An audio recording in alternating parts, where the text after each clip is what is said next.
So, how do you get discovered if you've got a brand new channel? Like if you have 0 subscribers, 0 views, how do you get those first few views? In this video, I want to share 3 big strategies that you can apply right now to start getting that momentum on your channel. And these are really the 3 best strategies I've discovered. And I'm going to give some examples of how you can apply these immediately to start getting views, start getting subscribers. But let's start off first with really the big problem. And I love this quote. It sort of sums up a quote, issue we have when it comes to YouTube. And it's this: by Zig Ziglar said, "Don't become a wandering generality, be a meaningful specific." Don't become a wandering generality, but be a meaningful specific. One of the reasons why new channels struggle to get views is they're making videos that really don't have, they have generic topics. They have bad titles. Like the title might be like, "You need to know this," or like, "Don't quit," or just something that's just like 2 words, 5 words, like "Secrets of Success." Like, okay, it's 2024. Like that video has been made on YouTube. Like the topic is general, not specific. The titles are unclear. They're weak.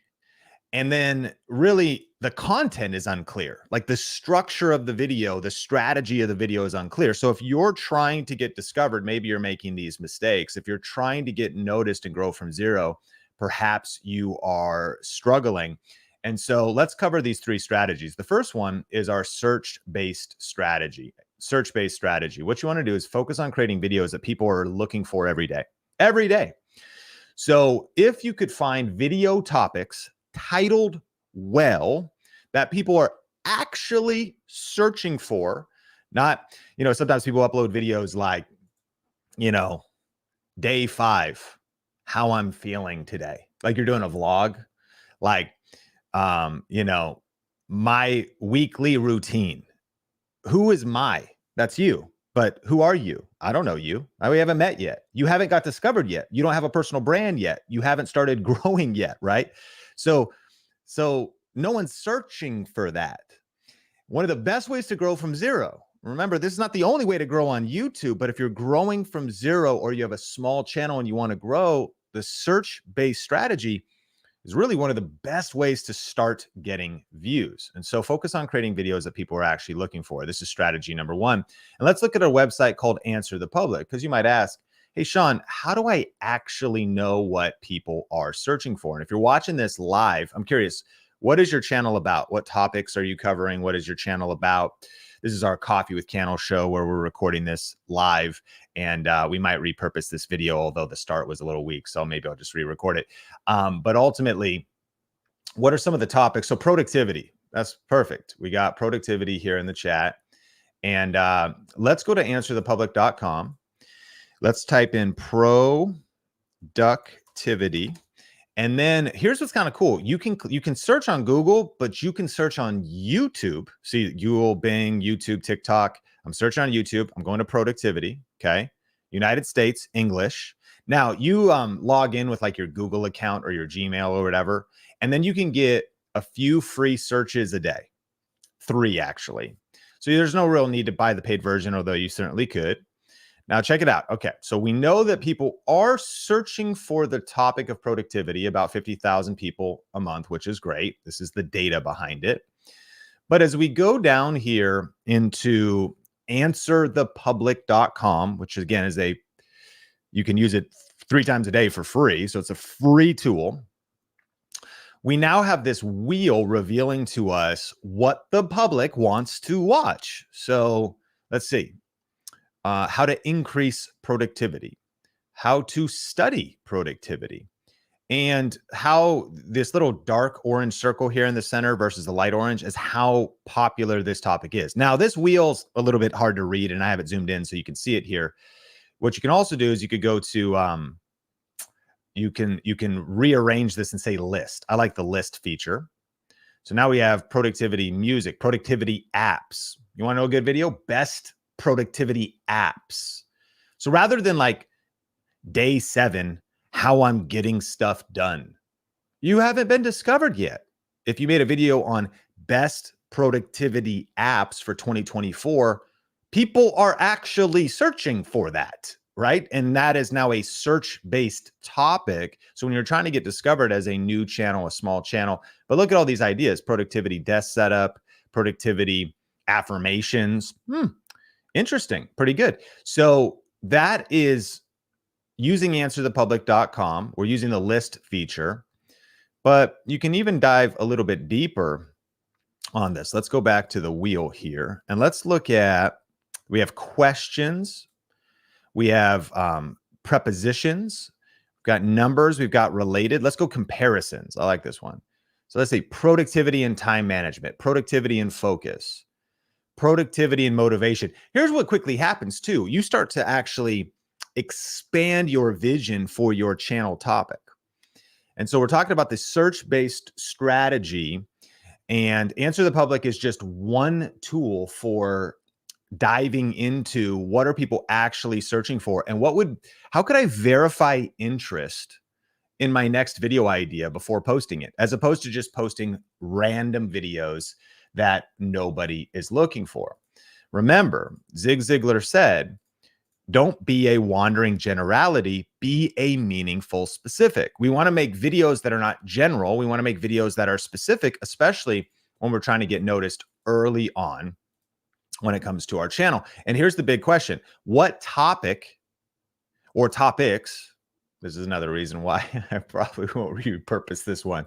Welcome to this live stream. I saw this coming at the beginning. I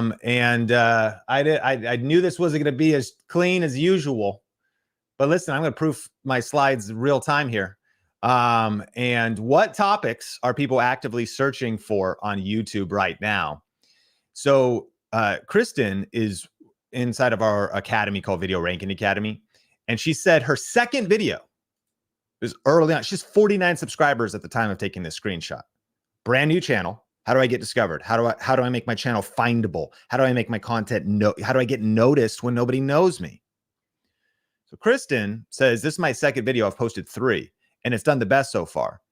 And look at what it's about. It's how to make sugarless strawberry jam with no pectin and no sugar.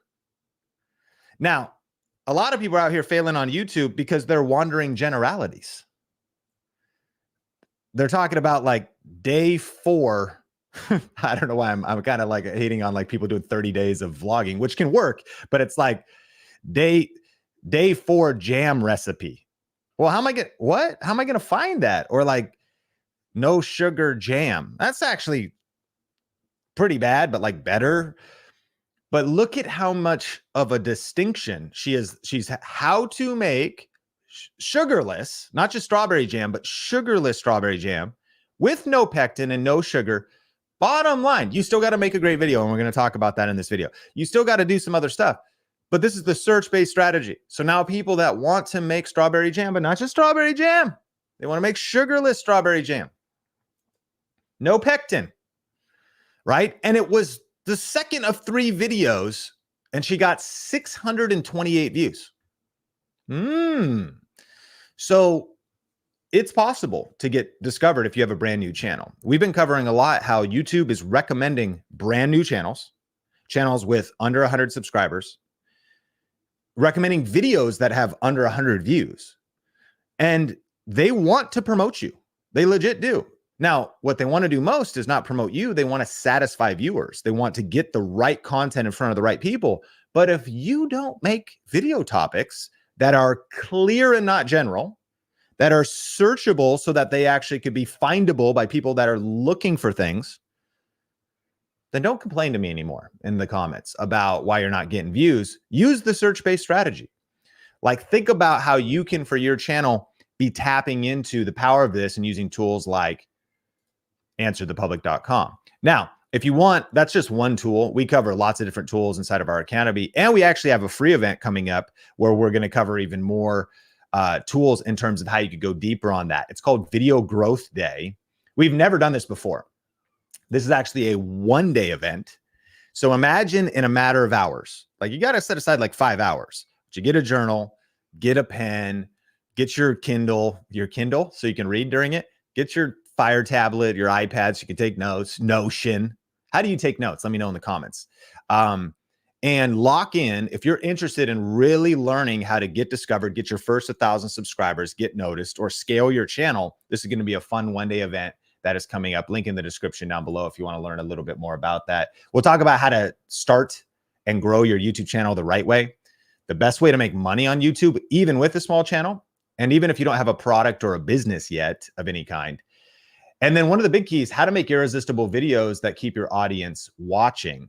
Because when you use the search-based strategy, you need to follow up your specific topic with good content, right? So anyways, if you're interested in that, you can register for free, videogrowthday.com, or link in the description down below. Let's hit strategy number 2, the industry trends strategy. Focus on hot topics in your community or your industry. So now, rather than topics people are searching for every day, a term for that would be evergreen. Like all year round, people are always wanting to make sugar-free strawberry jam. There's a lot of people in the world. A lot of people want to make jam, and a lot of people want to make it sugar-free. Like enough, like every single day, people want that information. So that's what we'd call an evergreen topic. Well, next question you should be asking is like, okay, inside of my industry, back in like productivity, let's say, because we started with that website, answerthepublic.com, we typed in productivity and we started getting all these ideas. You go, okay, in the productivity industry, which it really is an industry. A lot of people buy books and apps and they want to be more productive. And it's a whole, some people call it a cult. It's the productivity cult or culture. People trying to time management tips. How do I be more efficient, more effective? I'm one of those people. Guilty as charged. Okay. So what's like new, or what's the buzz? Like maybe it was like how to like get stuff done, the classic book, and how to be like more productive. Then there's kind of like the right now there's a trend in productivity called slow productivity, new book by Cannell Newport.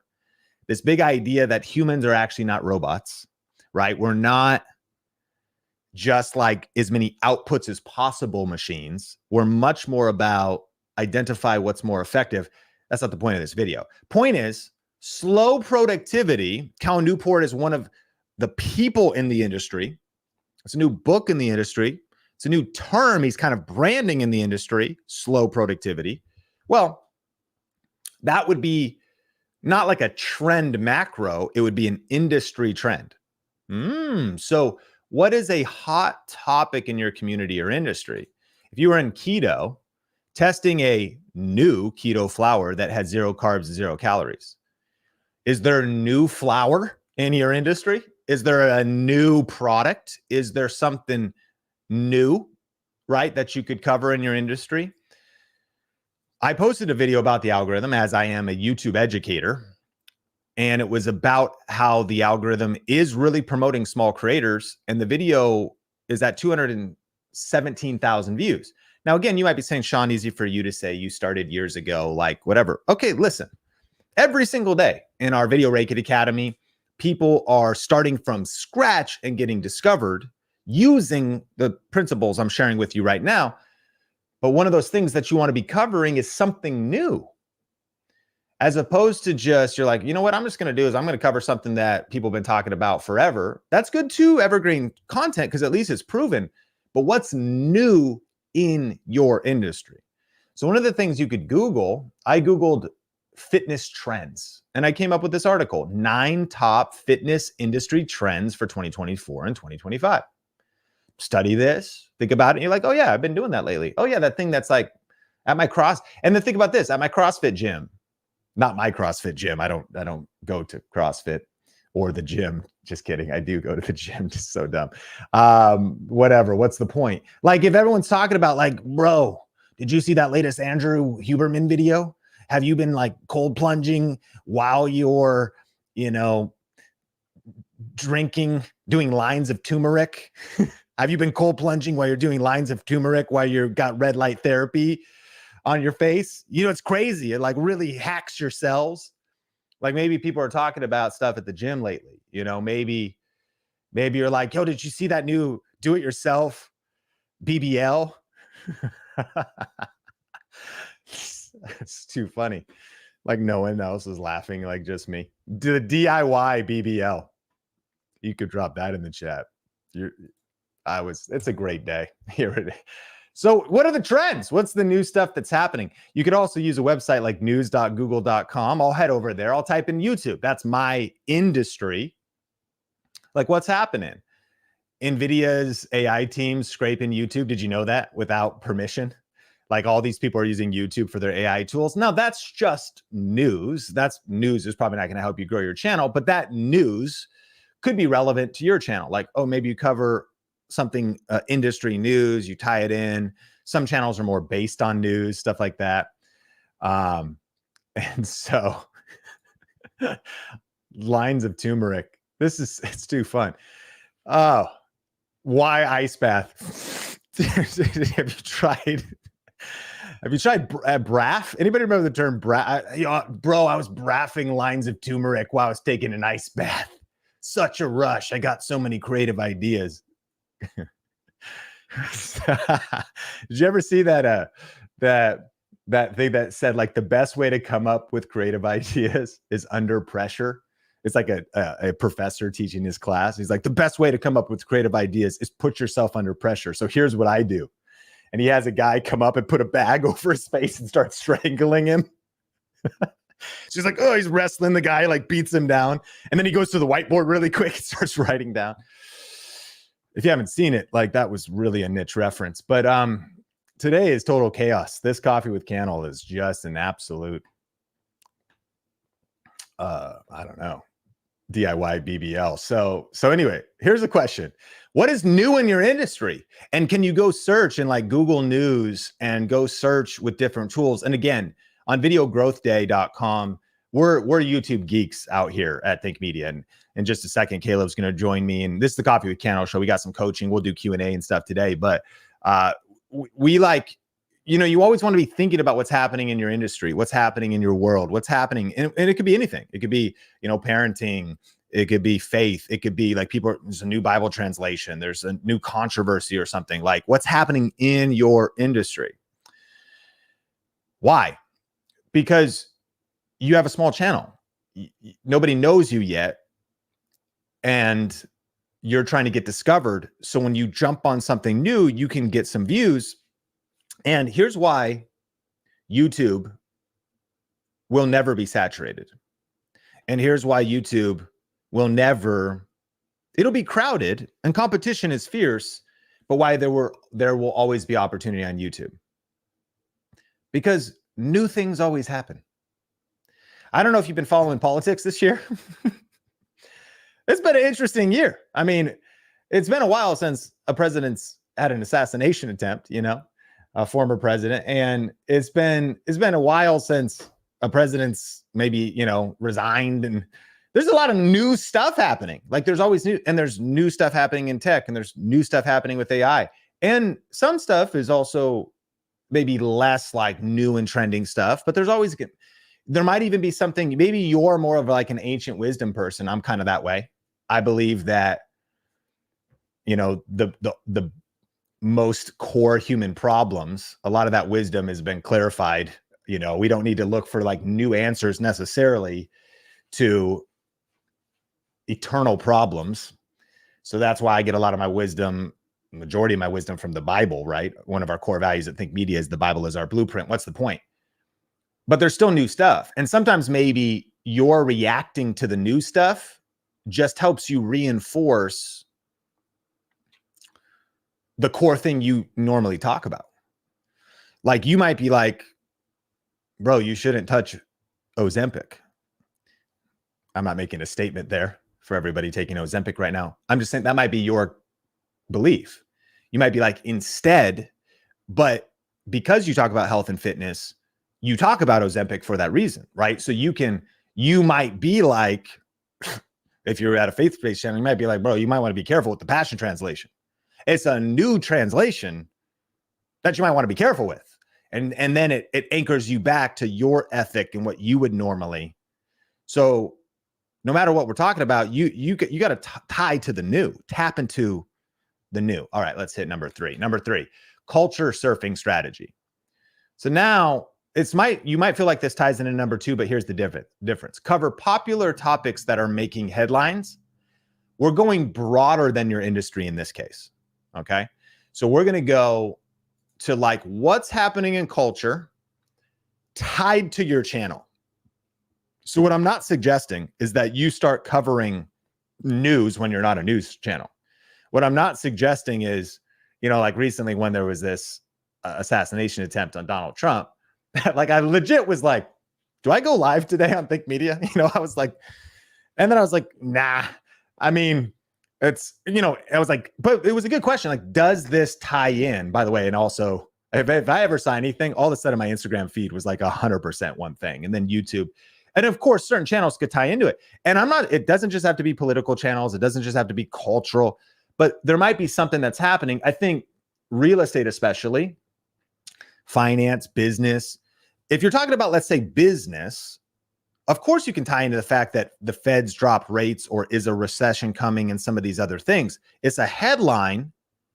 And maybe your stuff about business is like leadership, finance, sales, team. But if it's that stuff, then of course you should be tapping into culture. And so you might even say like, hey, this assassination attempt, how's that going to affect the economy?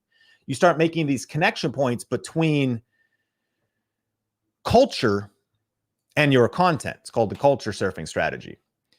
One of our VRA students on the Hard to Kill podcast, he covered news that was happening in Canada. And he also mentioned that nobody else was covering this story. The mainstream media wasn't covering it. And he got 220,000 views. And by the way, this was earlier in the channel because again, some of these channels are more established now. But the point of this video is how do you get discovered when nobody knows you, right?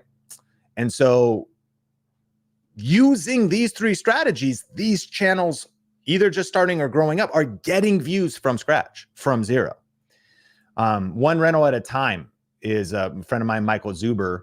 He brings a lot of guests on his channel. But anyways, there's so many things beyond just real estate. You might talk about the housing market, finance, but you could see here that little 3.1 means it's a 3.1 outlier, meaning it got 3 times the average views on the channel. Housing market update, everything just changed. Now, again, that's industry news in his case, but what is happening in culture that you could tie into your channel? That's something to be asking yourself. By the way, if you never saw my interview with Michael Zuber, we'll make sure to link that up in the description. And not only does he tap into these strategies that we're talking about, but he also doesn't do any editing. If you ever feel like, man, video editing is so hard, like he doesn't do any editing, like none. And he crossed 50,000 subs and you can see $80,000 a year, pretty crazy. And he actually, his business online, his whole real estate business is bigger. It doesn't matter, side quest. But anyways, really cool results he's getting without editing. If you've never seen that, definitely check out that episode. And then today's episode of the Coffee with Cannell show is brought to you by videogrowthday.com. So those are our 3 strategies. If you want to check out the replay coming up, we got our Q&A, we got our guest.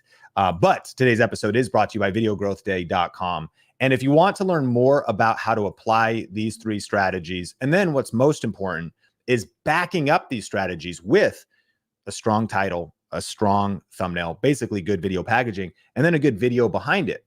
Because when you get all the different pieces, and I understand YouTube can be very overwhelming, and it could be like there's so much to learn, there's so many skills to learn.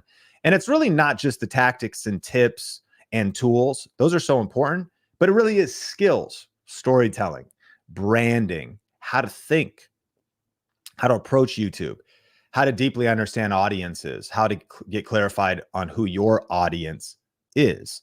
We're going to be talking about that in a one-day event. It's called videogrowthday.com. And we're also giving away a ton of stuff. So by the way, it's going to be really cool. All of this stuff is being given away. It's depending on when you're watching this, it's coming up this Saturday. And so I don't know if you got plans, cancel them.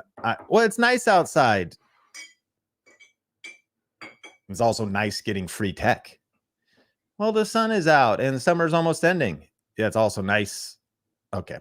relax. Videogrowthday.com is coming up. One-day event. It's going to be about 5 hours, and I'm going to be going really deep on all this stuff. Plus, there's a lot of cool giveaways and stuff. In fact, I'm going to take a sip of my Element electrolytes here. So just check out the short video. Do you want to get your first or next 1,000 subscribers on YouTube faster?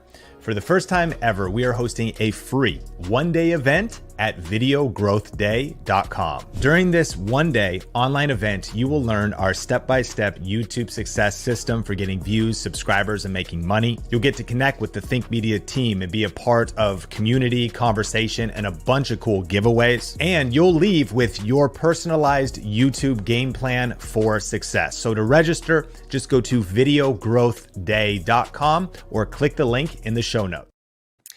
All right. Well, welcome to the Coffee with Cannell show today. My name is Sean Cannell, your guide to building a profitable YouTube channel. Today, I am joined by my co-host, Caleb. Caleb is a family-focused entrepreneur. Him and his wife have a woodworking and a jewelry business together. Devoted husband of 5 kids. I don't know how he does it. I got 2. I'm trying to figure it out. He has a Spanish YouTube channel that he's been growing that has guidance and support for marriages and families. And he helps other creators build their channels and businesses as well here at Think Media. He's an absolute legend. Caleb, how are you feeling today? I'm feeling good, man. I'm feeling good. And I appreciate all the laughs. That was awesome. It was great. This morning felt like a total cluster, but after this, I'm scheduling my DIY BBL and, I have my wife help me. Okay. That's weird. Just like picturing this, but anyways, smash like if you're having a great day. And today we're going to dive straight in. Caleb's going to be helping me. If you have a question, put 4 question marks before and after. Drea's in the chat. She'll be starring your questions. But we actually have Cody with us today, who's got a channel called Tech for Psych. And we're going to be answering his questions. Cody, welcome to the show. Hi, Sean. Thanks for having me. Man, thanks so much for jumping on. So give us a little bit of background of when you started YouTube, and what it is you do on the channel and how things have been going. Yeah, I've actually been posting on YouTube for about 10 years. For the majority of that, I was an active duty doctor in the Navy. And so doing it on the side, I got really interested in these devices that were being developed to track brainwave patterns as well as blood flow patterns, and thought that this is the future. This is how we're going to be able to help people with mental health issues, but a lot of other things that are up and coming, like you probably heard of Elon Musk's Neuralink brain-computer interface space. And it's been obviously very niche for a long period of time, but with AI in the last couple of years, it's really been revving up as far as new companies, new technologies. I got out of the Navy in 2021, so I've been doing this pretty much full time for the last 3 years. I'm in the accelerator program with VRA. I've really enjoyed it. Big shout out to Alex Barker, who's been helped me a lot with my thumbnails and my scripts. So that's where I'm at right now. I just hit a new high in June for affiliate sales. Those are covering all house expenses. So really doing this full time and really excited about, tapping in some, I was hearing your presentation earlier, and there's been some news stories lately on brain computer interface and the caveats that go with that. Like, what are these companies going to do with our brain data? So I've been able to trend surf those waves lately, and it's been a lot of fun. Man, it's so inspiring. A couple things. Number one, thank you so much for your service. And 2, thank you for being a part of our VRA, and not just the VRA, but our accelerator program. And then 3, it's also cool to see how great your channel is doing. But as I'm sure you feel, not only are you getting great views right now, but you're ahead of the curve. So it's like when you position yourself smartly and intelligently, you can, it feels like the market size is like good enough to pay your bills right now, which is really cool, but it's just only going to get bigger. I think you see that coming. So that's such a powerful point of positioning. Before your first question, you talk about the blue ocean strategy. It seems like you've done that. Can you explain that for people who are wondering maybe how they could tap into the blue ocean strategy? Yeah, I think a perfect example of that is Google search results, right? So if someone sees an advertisement for one of these devices and they Google it, my videos are going to come up at the top of the search results. So if they want to learn more, they click on my videos. I've got the scientific explanation. I've got tutorials on how to use the devices. And if they want to get one, they're going to go through my affiliate link to make a purchase, which is why I can, make a good amount of money off the affiliate sales. And since there's really no one else on Google or YouTube that I can see that is doing a channel as similar as mine. That's the blue ocean. There's a lot less blood in the water. I think that if you're doing a cooking channel or some of these other even tech channels where you're talking about Apple Watches, that type of thing, there's a lot of competition. So it's very difficult to get top ranked. Not very difficult, but more difficult than in my case, I suppose. So that's what I understand as far as Blue Ocean's that strategy goes. Yeah, as a kind of a side quest, because I think this will add a lot of value to the show today, and we'll link this book up in the description if you haven't read it. It's called The Blue Ocean Strategy: How to Create Uncontested Market Space and Make the Competition Irrelevant. Make the competition irrelevant. And so we'll link that book up. But the Blue Ocean Strategy is a business approach that encourages companies to create new market space, or blue oceans, rather than competing in saturated markets, red oceans. And Cody just mentioned like blood in the water. That's why so many people competing for that. And that's even the strategy today. Make specific videos and new topics, because no one's competing for the new topics yet, or a lot less people are. This strategy was developed by the authors, aims to break away from the competition by innovating and creating value in a way that makes the competition irrelevant. And so check out that book if you're interested. All right, Cody, what's your question today? How can we help? Yeah, I think what I am struggling with right now is a balance between product reviews where you get people that are positive about the technology and wanting to use it and make purchases, but lower view counts, versus the controversy surrounding this technology. Obviously, people are scared and worried about AI. So if I make a video that says, that, the government's coming after you to read your mind, then I get a wave of conspiracy theorists that come into the channel and, are worried about this technology, and, justly so. So I'm bound, and what I notice is that'll get me like 10 times the amount of views if I do that, but the sales don't necessarily go up, and it's not necessarily the most healthy population as far as my channel goes, and trying to advance this technology for good, optimistic reasons, rather than being really pessimistic about where AI and brain computer interface could go. So, Alex and I have been talking a lot about that. I was curious your thoughts. Have you seen futuristic tech channels run into that issue before, or controversial subjects, and how some of your past students have managed that in the past? Yeah, this is a great topic. And so let's break it down. I think would be kind of fun to do together here, and maybe take this show to another level. I don't know if we've ever done this before, is this idea of content pillars. And so adding value to the audience. Like, what are your content pillars? Another word people use for this is buckets. And I think that no doubt about it, you're saying product reviews is very smart. Product reviews would be one. And then we're talking about news, and we're talking about pros and cons. So what are you solving for? Are you solving for, this would be our solve for X framework. What are we solving for? Views. What are we solving for? Affiliate sales.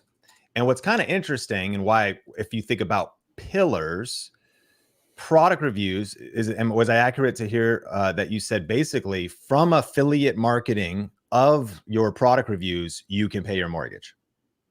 Oh, entire monthly expenses, way more than the mortgage. Okay. So, I mean, right there, in fact, I'm sure viewers are probably thinking like, that sounds pretty nice. Like, that sounds, so in a way, like, you've already won. You might as well stop now. It's like, I mean, obviously you want to keep going, because it'll eventually taper off, but it's like, it's all uphill from here.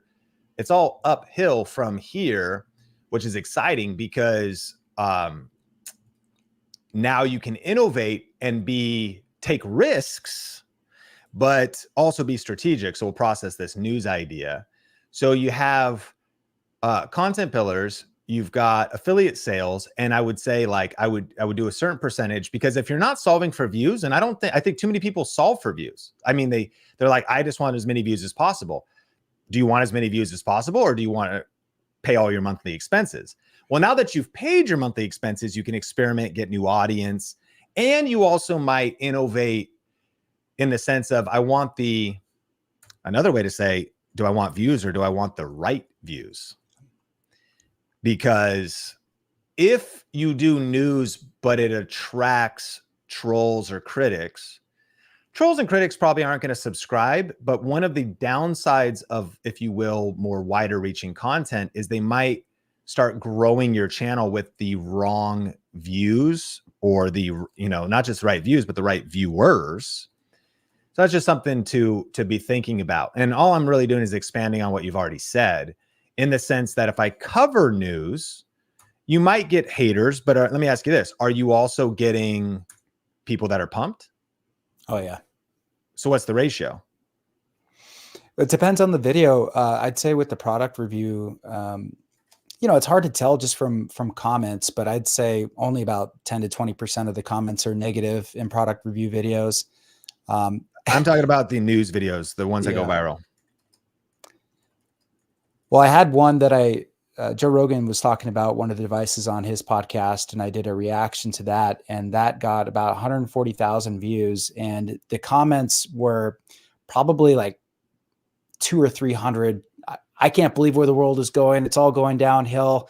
I'm glad to die in 10 years because I don't want to see where this is headed. Yeah, that's the one.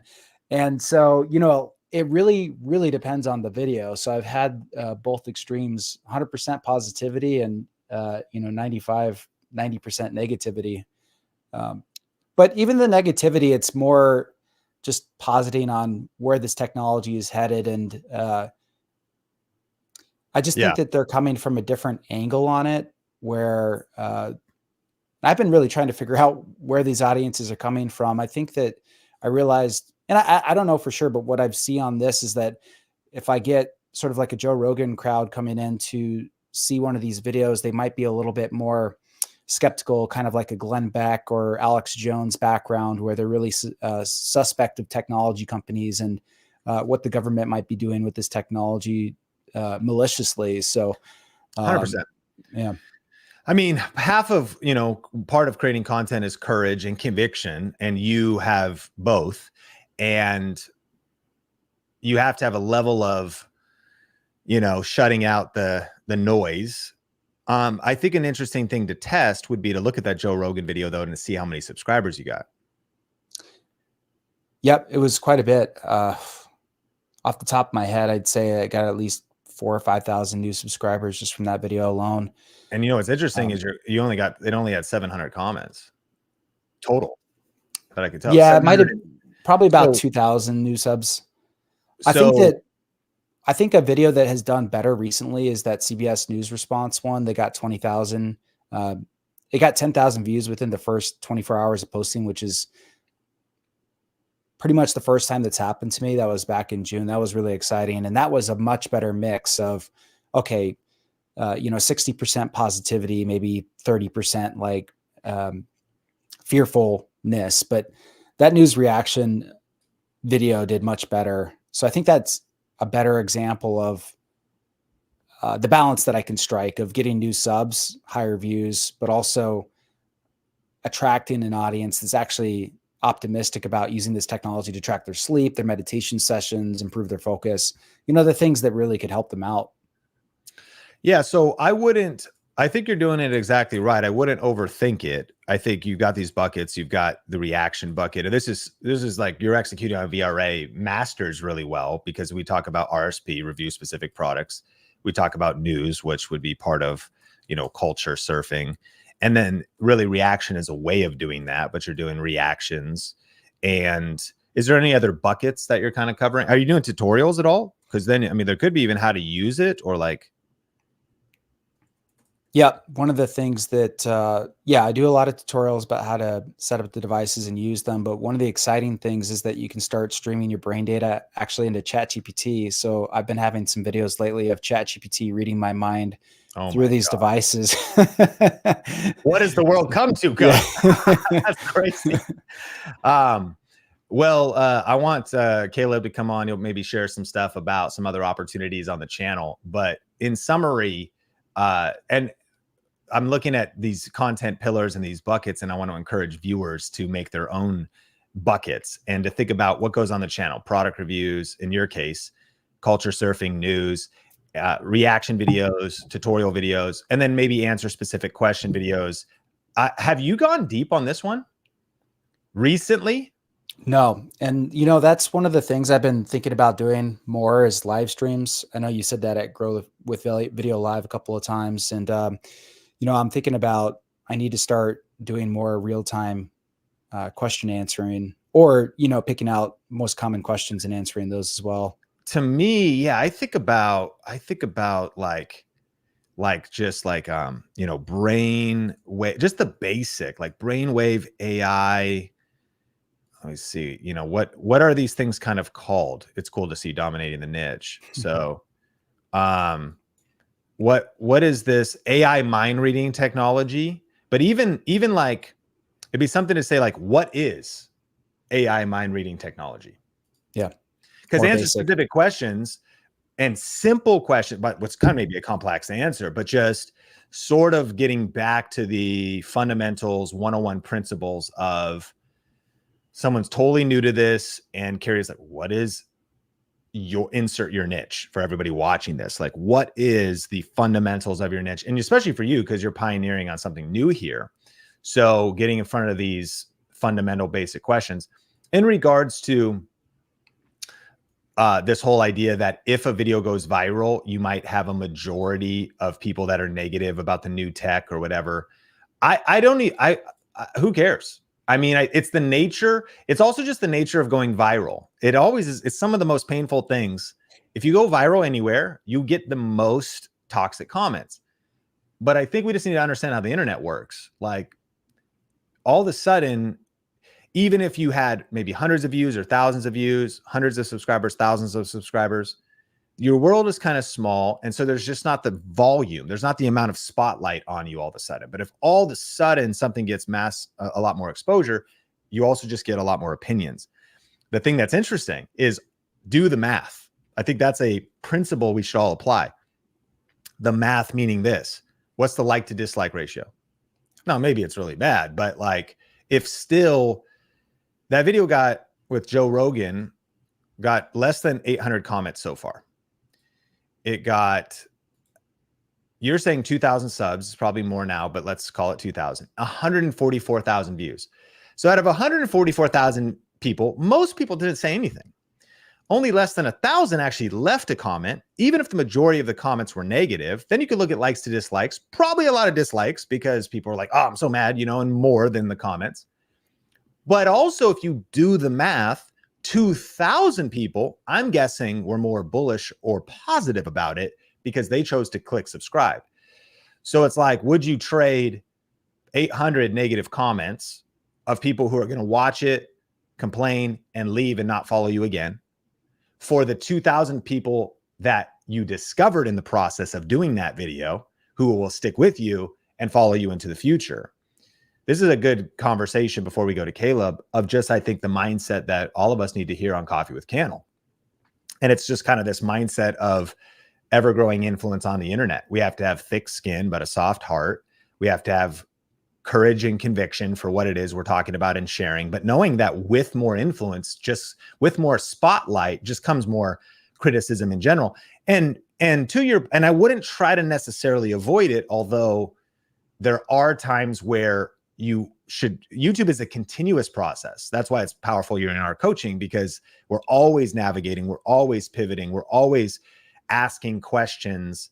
Like at Think Media, we're asking, what's our short strategy? Is it positive or negative? All the shorts we're getting from subscribers. Do we want to scale up our short strategy or down compared to our long form strategy? What topics should we be covering? Are we getting the right viewers? Should we be pivoting? And so I think as you continue to ask these questions, it's never going to be a black or white answer, but these are not problems to be solved. They're tensions to be managed. Any follow-up thoughts as we also invite Caleb here on the convo?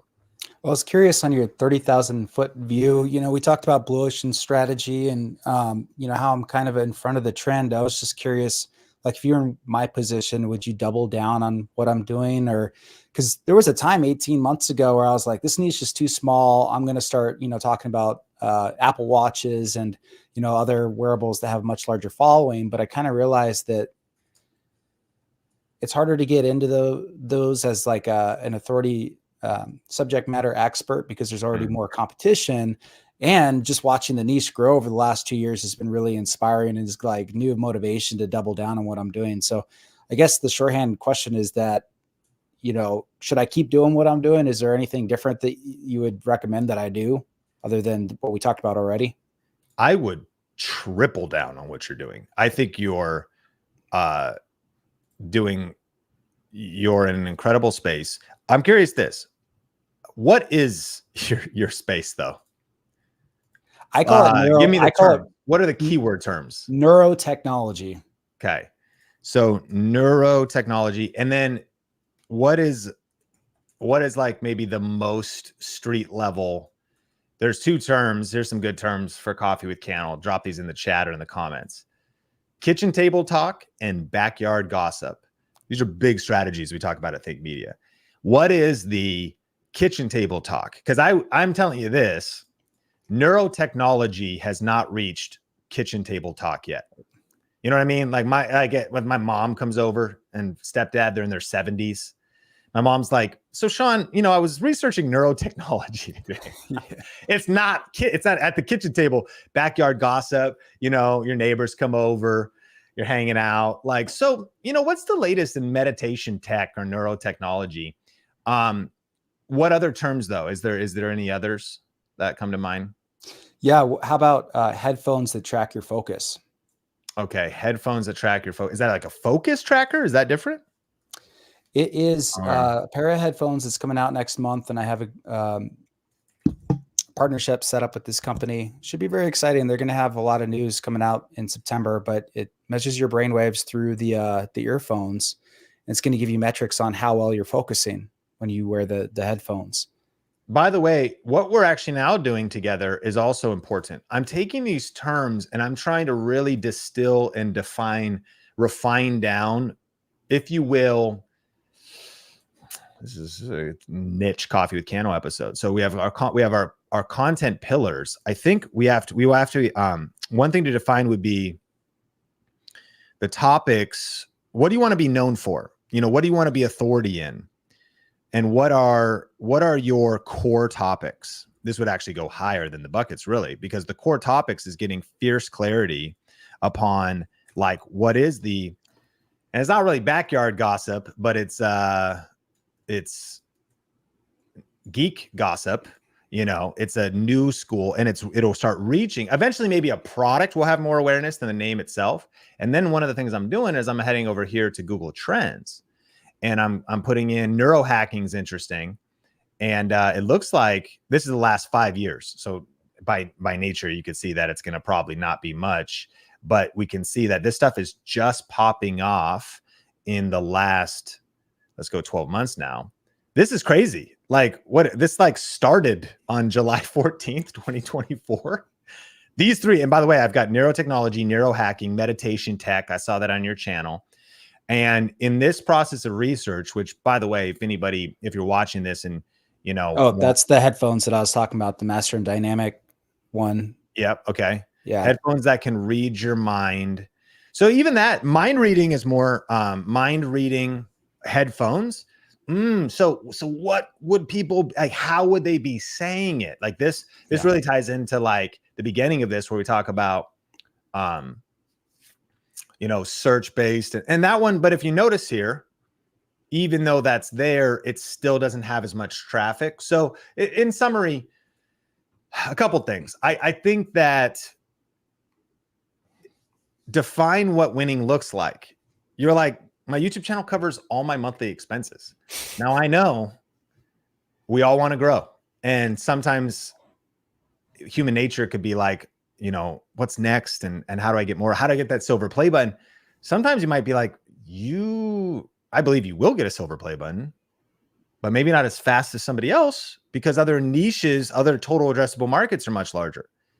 But give it another year, and you you're ahead of a curve. I got some niche stuff. Have you heard of the adoption curve? Yes. I want our viewers here today to think about the adoption curve, and this becomes another niche, important, I think, YouTube business, online business strategy to know. Enthusiasts, I have to be the first to try this. Visionaries, pragmatists, conservatives, skeptics. This is the adoption curve. I want to use this technology. Why should I use this technology? I was skeptical, but I should have tried this earlier. If you take Neuralink, we're in like the enthusiasts and maybe the visionaries. It's not pragmatic yet. It's not conservative, and it's not, you know, the skeptics finally coming on yet. There's another way to say the adoption curve, and it's this. What it's typically called is it's called the innovators, the early adopters, the early majority, the late majority, and the laggards. And so when you think about your industry, your innovator and early adopters is where it's at. And here's why this is crazy. So this kind of summarizes my answer, why I would triple down, but why I would also do some adjacent topics. I think you covering and reacting to stuff, covering the news. Your future's so bright, I got to wear sunglasses. Like, because the best news possible is if you look at this curve and you recognize that you're here in this innovators, early adopter stuff, what's about to happen to your income? What's about to happen to your channel? Now, also, a lot of times this curve can take place not just over like a month or a year. This curve can take place over a decade or multiple decades. So you're in such an insane, like, I would argue, I mean, I started YouTube in 2007 for my local church. YouTube started in 2005 at the end of 2005. So I was really about 2 years late, if not about 1 year late, because 2006 was when it really, and I had no clue what I was doing, obviously, and was really, but no doubt about it, I was an early adopter, which gave me a great advantage. But I think one of the mistakes people make is they might think like, okay, YouTube is laggards now or late majority. No. Goldman Sachs just said the creator economy, the next 3 years are going to be the best 3 years in the creator economy in terms of the total addressable market. So we are still on this expansion of what's happening in terms of, say, YouTube. So what's the timeline? Well, if it's 2024, then that means YouTube's almost 2 decades old, is 17, 18 years old, 19 years old. And that would speak to what is this curve going to be in related to YouTube? I don't know. But you listen to Mr. Beast or other people, he says, I can see 10 years easy of expansion on YouTube, another 20 years. So if Sean 20 years ago was innovator, early adopter, you're just super early. And what I would encourage you similarly is like, my future was a lot bright. I didn't even know I needed to be wearing sunglasses too. But I mean, I was just a small town kid, you know, making videos. I had no clue Caleb was going to be here and like we'd have 25 team members and that like we'd just be getting started in terms of not just us, the creator economy itself. Like the next 3 years are going to be the best 3 years in the creator economy. Goldman Sachs said it's going to double in the next 3 years. What do you mean? What happened in the last 20 is going to double in the next 3? That's an acceleration where I'm like, bro, I already thought the last 20 was crazy. That's going to double in the next 3. That speaks to this growth wave. So you might even, to me, you might be in like this down, meaning you're like here and you're paying all your bills. So you start writing this and then you write that for 10 years, 20 years, and continue to innovate. I mean, that's the big idea. Like it's pretty exciting. But what is the one takeaway for that?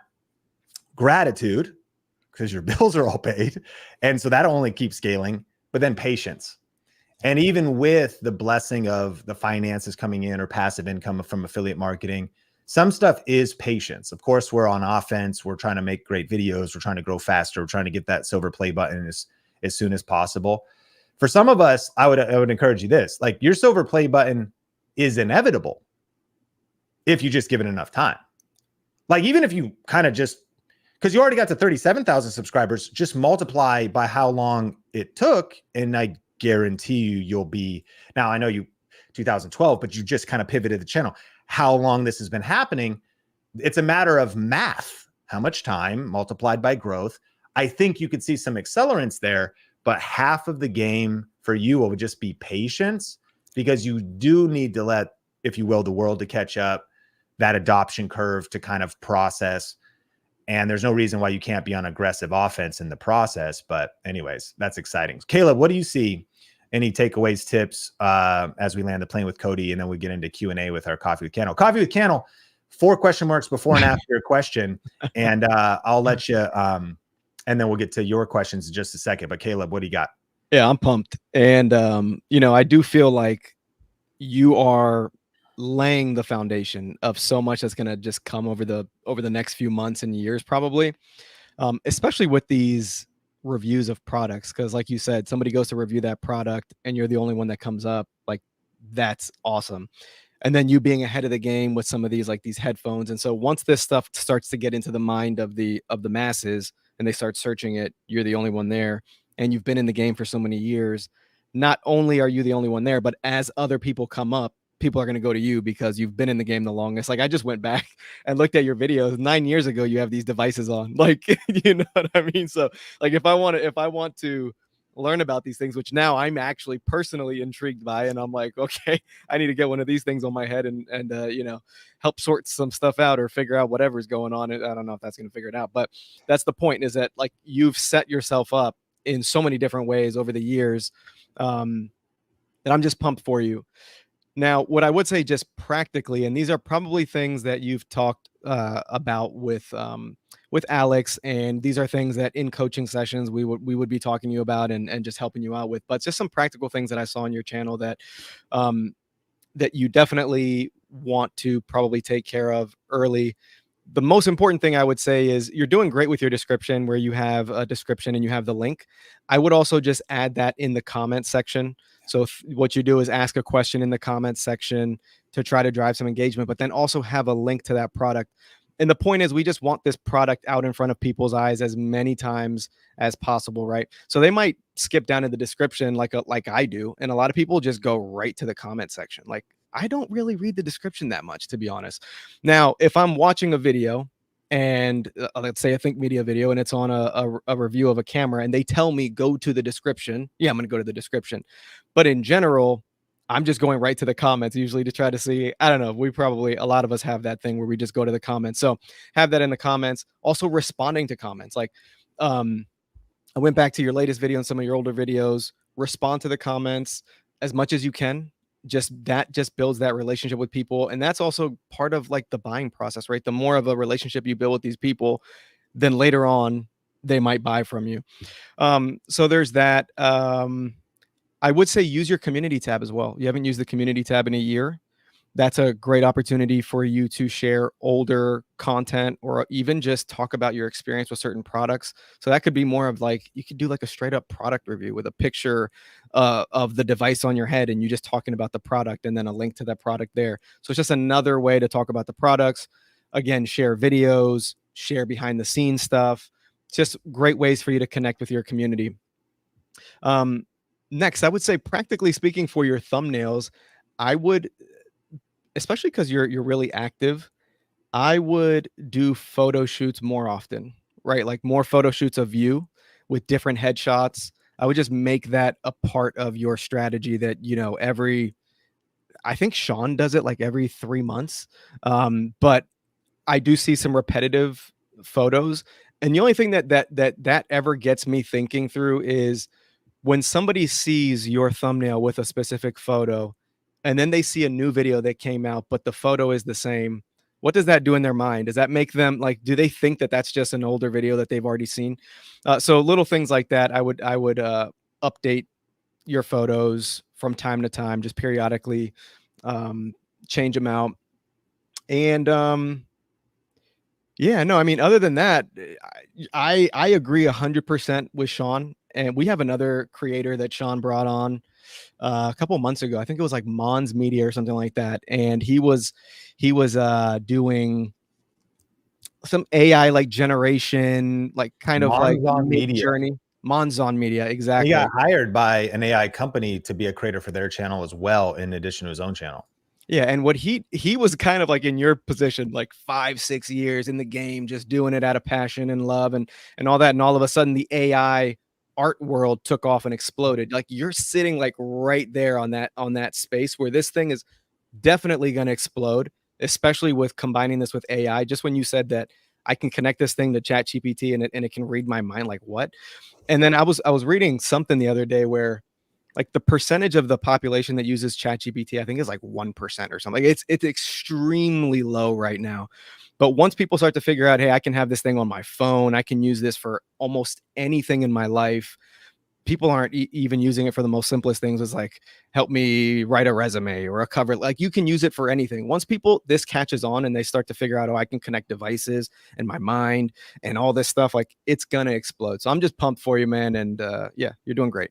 Thanks. Yeah, I appreciate it. I mean, it's what I need to hear because it's been a long haul, but it's what I'm interested in. And I think that, you know, I'm in it for the long haul. I got 30 years left in my career, you know, at least. And, you know, I think that just doubling down on what's working is the strategy. And I think that Think Media has sort of cemented that over the last, I've been going to Grow with Media, your guys' conferences, Grow with Video Live, since I think the 2022 one. So I've been to the last two, and that's always been a message from Think Media is, you know, zeroing in on what works and doubling down on that, and being patient, I think, is the main thing I need to think of. So I really appreciate the feedback today, guys. It's really helpful.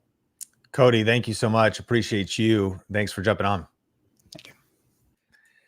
All right, Caleb, that was some good stuff. I love that you mentioned that that pinned comment strategy. Not enough people take advantage of the pinned comment, especially like on a big video. So I know one of the things Cody could go back and do here with a video that's maybe still getting views and any of the other ones is that above all of this noise too can be a pinned comment that might lead to a conversation that might be like, what's your take? And then even people will like and comment or dislike that. But then you could do the focus column 25 if you wanted, or whatever else the call to action is. You know, that may or may not. And I would still do the disclaimer. So I still might say asterisks. I earn commissions, or channel earns, or creator earns commissions from that. I mean, if the real disclaimer that you need if people want to make sure you're doing affiliate marketing right, if you look at like the Amazon influencer page, like it'll say, let's see, here we got our boards here. This is our Think Media, create content. What do others see? Where is it? I mean, maybe we're already on Amazon, but it should say that earns commissions, probably earns commissions. See what others see. All right. Earns commissions. That's all. Literally, it's 2 words. Earns commissions. Like I earn commissions or whatever. So I like the pinned comment. You could go, I question first, then like call to action. And then if it's an affiliate link, then there could be something there in regards to making sure there's a disclaimer if you put that right in your description. And everybody watching this, you just have a higher likelihood. Caleb, one of the things that's also happening is YouTube's playing around with making it harder to get to the description. So in case people, they just have to click, maybe they don't even see the first 3 lines. They have to click show more. But like you said, they can see the comment.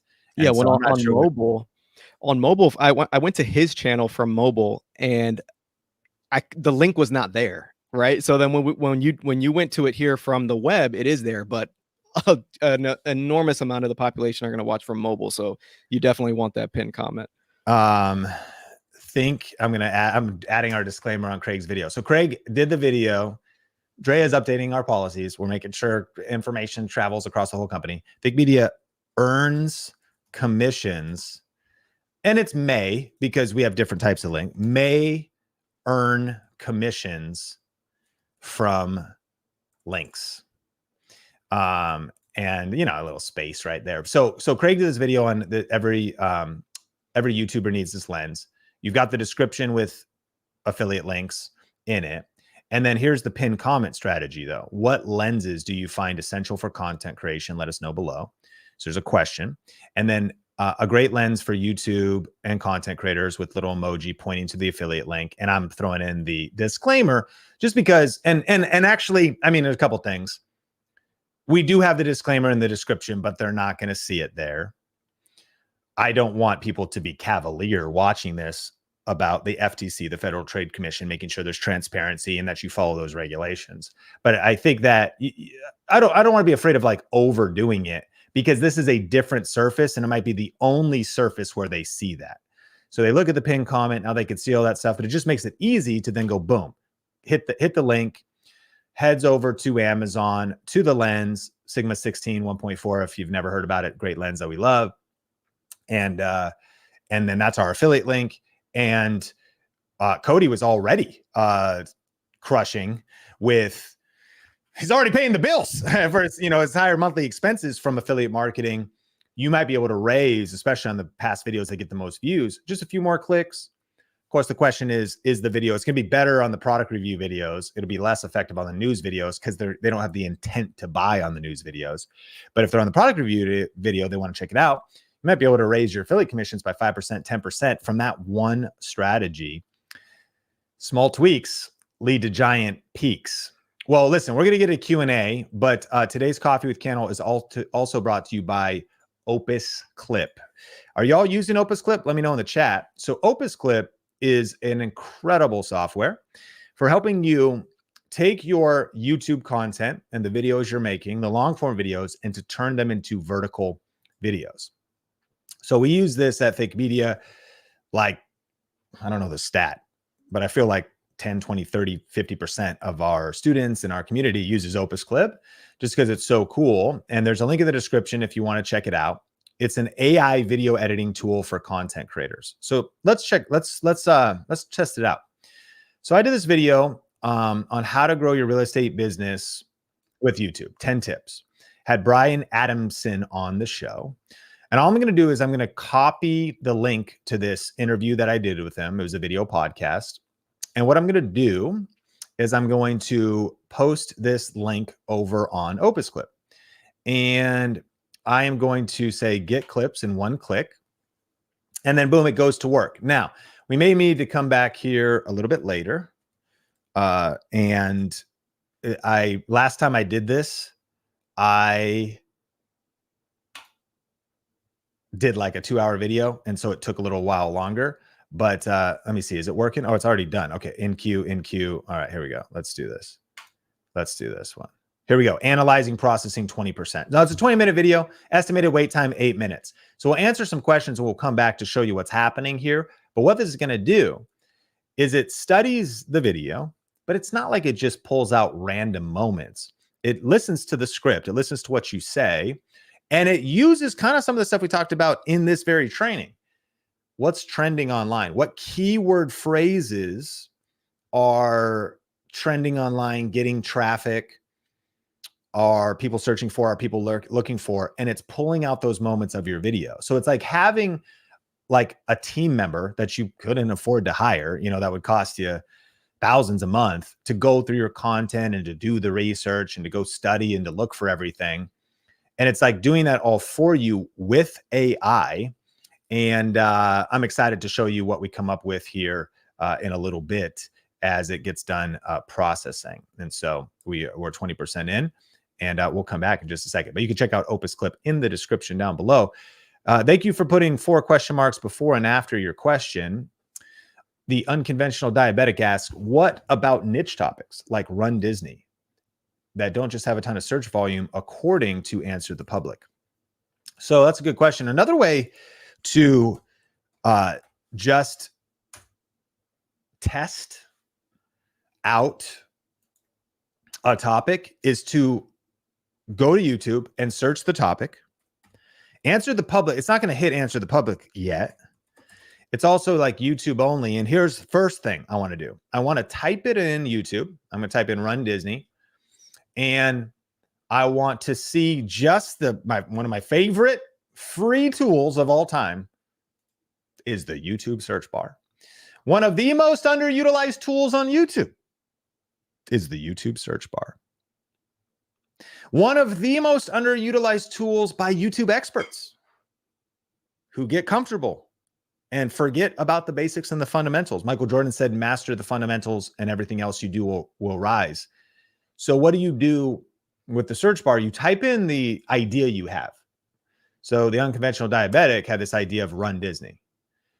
First, do predictions come up? The red flag that can happen, or at least a yellow flag, is people go, well, Sean, I typed in the video I want to make and like nothing came up. Like nothing was predicted by the YouTube search bar. Like, well, that could be a red or yellow flag. Now, if you're going like a trending strategy, this is usually once your channel's more established and you're like, this workout routine shocked me.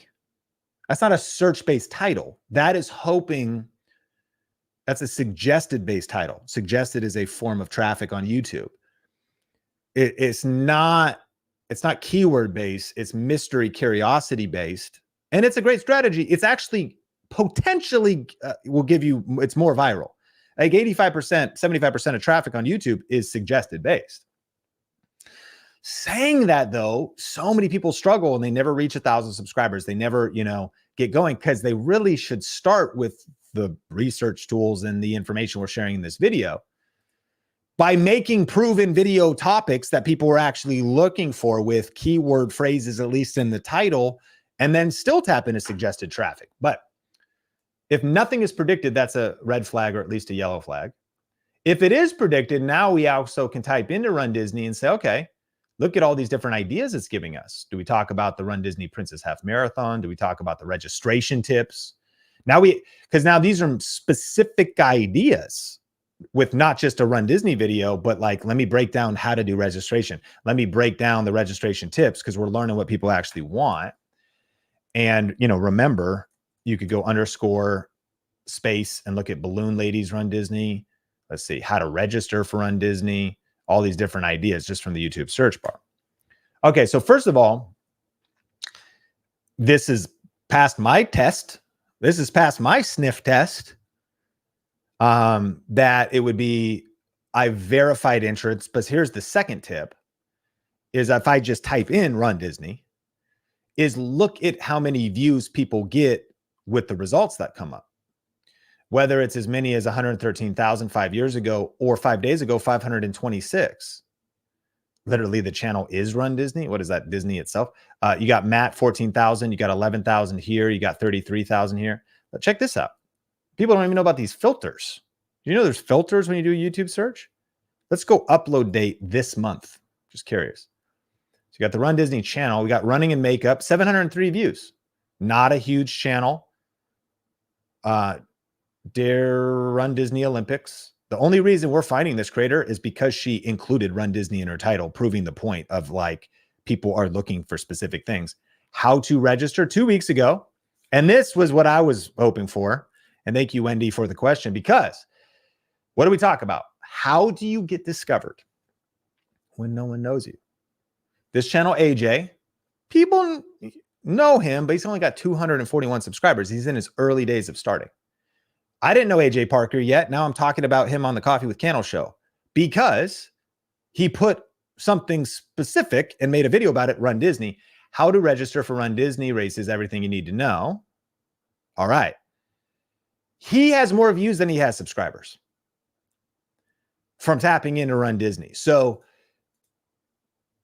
niche topics like Run Disney, whether or not they have search volume, according to Answer the Public or according to vidIQ or according to Uber Suggest or according to Keywords Everywhere or according, there's a lot of good tools.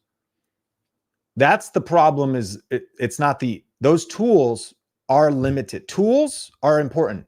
We obviously love tools. We love Opus Clip. We'll talk about it more in a second. We love vidIQ. But they're not enough. You have to learn skills. You got to learn the intuition, how to think, how to reason. And it's both of those things. By developing competencies and skills met with smart tools are both accelerants to YouTube success. And so that's kind of how I think about it. Run Disney is a great idea. And don't rely on tools only. We'll be covering that on videogrowthday.com. That's coming up soon. If you haven't heard, we're doing a one-day event. It's gonna be about 5 hours long. It's like an intensive. It's this Saturday, depending on when you're watching this. Imagine getting to set aside a focused block of time. Hey, honey, you take the kids. I got to go to work and learn some new YouTube skills. I want to go deep. It's entirely free, by the way. In fact, let me just play this video. I'm going to take a sip of my drink and then we'll be back in a second. Do you want to get your first or next 1,000 subscribers on YouTube faster? For the first time ever, we are hosting a free one-day event at videogrowthday.com. During this one-day online event, you will learn our step-by-step YouTube success system for getting views, subscribers, and making money. You'll get to connect with the Think Media team and be a part of community, conversation, and a bunch of cool giveaways. And you'll leave with your personalized YouTube game plan for success. So to register, just go to videogrowthday.com or click the link in the show notes. Yeah, it's gonna be fun. So that's coming up this Saturday, or if you're watching this video whenever time in the future, you can hit the link anyways. There might be another one, there might be a wait list, there might be another opportunity, but I encourage you. We've never done this before. It's gonna be a lot of fun. And we're giving away crazy amounts of stuff. We're giving away tech, software, memberships to vidIQ, memberships to StreamYard. We're giving away Deity microphones, Elgato face cams, tripods, lighting, microphones. It's gonna be fun. Videogrowthday.com. And check that out. Road to a Better Life says, I've started uploading videos on my recovery and speaking positive things. How do I get more views? 2 tips. Number 1, think about the audience first. So the cool thing is you're the guide. They're the hero. You're recovering. Congratulations, by the way, to have the courage and, you know, boldness to do that. And really, you're a hero to level up and deal with trauma, deal with emotions, or whatever has been a process of all of that. And so you're on recovery and you want to speak positive things, but the question you got to ask is, what's in it for the viewer? What does the viewer want? This is the weird tension, because you're like, well, I want to do like my 30-day recovery journey, which is all about me. That's actually not fully true. Your 30-day recovery journey, or whatever, you know, can inspire viewers, but you want it to be findable. You want it to be searchable, and you want to keep it in mind of the reason you're doing it is, yes, to celebrate, and yes, to tell your story and maybe share your story with your family and legacy. But always keep the viewer in mind. And if possible, I think actually the viewer should be first. So then it could be as simple as, and when I think about speaking better things or positive things, you could talk about like recovery affirmations for addiction. This then becomes something, remember our first strategy today was search-based content. And so people are searching for positive affirmations to overcome addictions. There you go. Like that would be the, but if you were like a little bit earlier, we never took it there before, but like that whole thing of come up with your core themes for your channel and do the research around the search terms and the language and the kitchen table talk and the backyard gossip of what people are looking for in relation to your niche. This actually might sound funny, but a lot of people watching this, you're using the wrong words. You have to go deeper in understanding your niche or the search terms or the keyword topics. Not so much that like tags are what make your video get views. You're misunderstanding me if that's what you think we're talking about. We're talking about understanding the language that people talk at the kitchen table. Man, I'm just looking for something I could listen to every day. Like I'm on this, you know, road to recovery, and I wish there was, you know, oh, have you seen those positive affirmations for addiction videos on YouTube? Oh no, I haven't. Like, yeah, there's this channel I subscribe to, you know, like, and it could be many things like that. What are the things that they're looking for? And then, you know, I started uploading videos on my recovery, but you start wondering about how to recover. But let's just type about recovery, because like recovery. Now there's going to be, this is actually kind of cool too. When you start doing the right research, what you might identify is where there's confusion. It's not your fault, but where there could be confusion around the language in your industry, because recovery could mean multiple things. So sometimes we title our videos, it might attract the wrong audience, kill the click-through rate because someone was looking for a recovery stretching workout. There's a big difference between recovery for stretching and recovering from addiction. And there's been many times in my career where I have made a video and it's done poorly because I've said words in a certain way, but those words also had multiple meanings.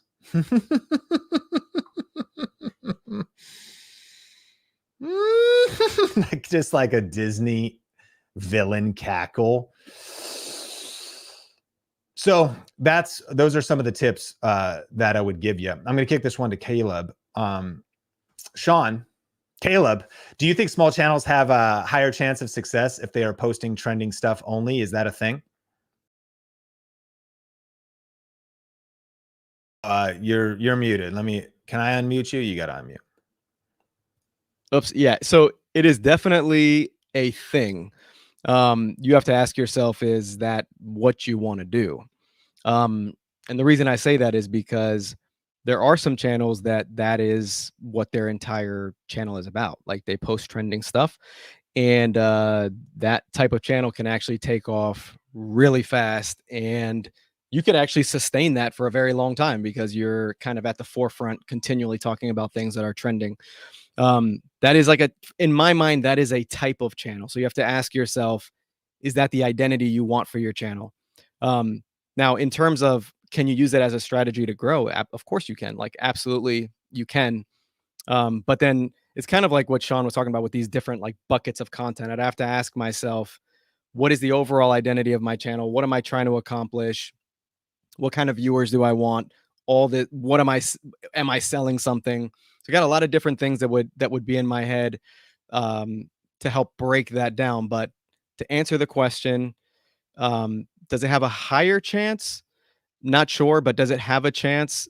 For sure. Trending stuff is going to help you grow. But I'd be doing deeper research into what my topic is, what are videos that I could make that would not just trend, but that would be search based, that would grow over time.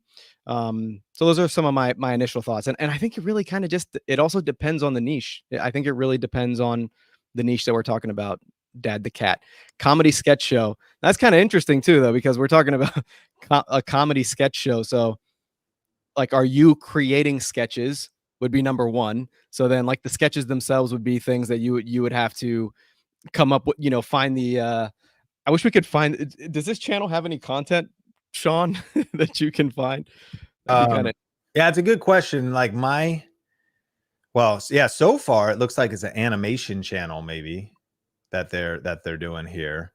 Okay. It's a new show featuring fun adventures of a cat family, produced by DVO Media. And so trending stuff only. I mean, it's like, yeah, Caleb, I see where you're going. It's really strategy based. And I mean, I don't, unless it could be interesting, but even thinking about it's all about alignment, target audience, channel strategy. A lot of different strategies can work if you work them, but it would be like super weird for you to cover like some political news right now on this channel. So Caleb, back to you. Yeah. And the reason I asked is because it's interesting, comedy sketch. So I didn't know that was like a whole, like actual like this TV show or comedy thing. But the first thing that came to my mind was like, I actually love comedy, right? Like, and so there are channels that will take the clips of comedy, or like, Joe Rogan has his place. He's got all these comedians that come up, or they got the other one like Kill Tony, and they've got these clips. And so there are channels that are just literally taking clips of these fire interactions at comedy shows, and you could 100% build a channel like that. But if you're the comedian and you want your comedy out there, that's a different type of comedy. Now, you could also be the comedian that has sketches on his channel, but that also does like some reviews, or does like a reaction to certain like comedy sketches or things that happen at comedy shows. So there's a lot of different ways that this potentially could work. It just depends on what your overall strategy is going to be. That's great. If you're getting value today, smash the like button. And we're going through some Q&A. If you got a question, put 4 question marks before and after. This is the Coffee Cannell with Show on the Think Media Podcast channel. And if you're not subscribed, subscribe. And it would mean the world if you shared out. Shout out to LinkedIn if you're out here. Drop a comment. Oh, Jay dropped a comment from LinkedIn. So Jay, thanks for being here. We also are on Facebook and X. And so good to see you wherever you're watching in the world. And then, of course, on YouTube. Kiva asks basically if you're trying to figure out which platform to begin with, how do you decide on what name to have? I'm a psychologist and I want to make content on ADHD content. I have a name on Instagram, .k all day, but I'm not sure if I should just use my name. It's up to you, really. And here's your 3 options for how to name a YouTube channel. Option number 1, first and last name. Option number 2, name plus a niche. Option number 3, niche or brand name or media name only. So the goal would be to just pick one, because eventually your name will come to mean something. Most people don't know who I am, but some people think, oh, Sean Cannell rhymes with YouTube channel. He's the YouTube guy. But the only reason that means something is I'm thousands of videos in. I may or may not have added value to your life. You're like, oh yeah, I know Sean. Like he's my guy. Like he helps me with content creation. And my name wouldn't have meant that. It's not, my name has really no association, except maybe God knew what he was doing when the fact that Cannell rhymes with channel. Who, you never know. Destiny. But your first and last name, Tony Robbins, it's because he took action, personal development, psychology, and he's Tony Robbins today. So Oprah Winfrey. So you can do first and last name. And then doctor already has the authority. So you could do doctor because you've developed those credentials. And then that speaks for itself. Now, a couple things you might do, though, is I know people sometimes like simplify their names on social media. Like my friend Neil Dingra, he made his Instagram Neil Home, Home, because he's a loan officer. And rather than Dingra, it's a little easier, like Neil first name, Home, as in like he helps people with real estate, homes, and so on and so forth, and easier to spell, Home, right? Home. So sometimes I think you can brand yourself and like change your name. Not that you'd have to do it legally, but you could call yourself like, Sean AI or something. And then like, you're going to go super deep in AI and whatever. So first and last name. Secondly, you could do exactly what you said. You said, with ADHD. So you might do tips. Like I could say Sean Cannell / tips for, back to Dad the Cat Show. What they have Dad the Cat as the brand name, and then Comedy Sketch Show is kind of a search-based thing. Circling back to that question, to me, because it's animated, it doesn't seem as much. I mean, maybe it is a comedy sketch show, but I think that could use some work. Some of my favorites are, I like alliteration if possible. Like you could go Cooking with Karen. This is just good naming and branding. It's like, it's sticky, it's memorable, charisma on command. That's number 3, a brand name. Think Media Podcast. Charisma on command has a nice, rhyme to it, alliteration to it, or the 2 C's. And so Charlie, and notice like you don't even know who the creators are behind the channel on first look. You see them now on the banner here. You don't even see their names here. You don't see their names, maybe not even on the about page, do you? Charisma University, So this is a pure brand media company name. And then maybe it's reverse engineering your vision. Are you going all ADD? So, ADD solutions with Dr. Kiva. I'm going to be making content on ADD, and then determining like, is that what you want to talk about for the next 1 year, 10 years?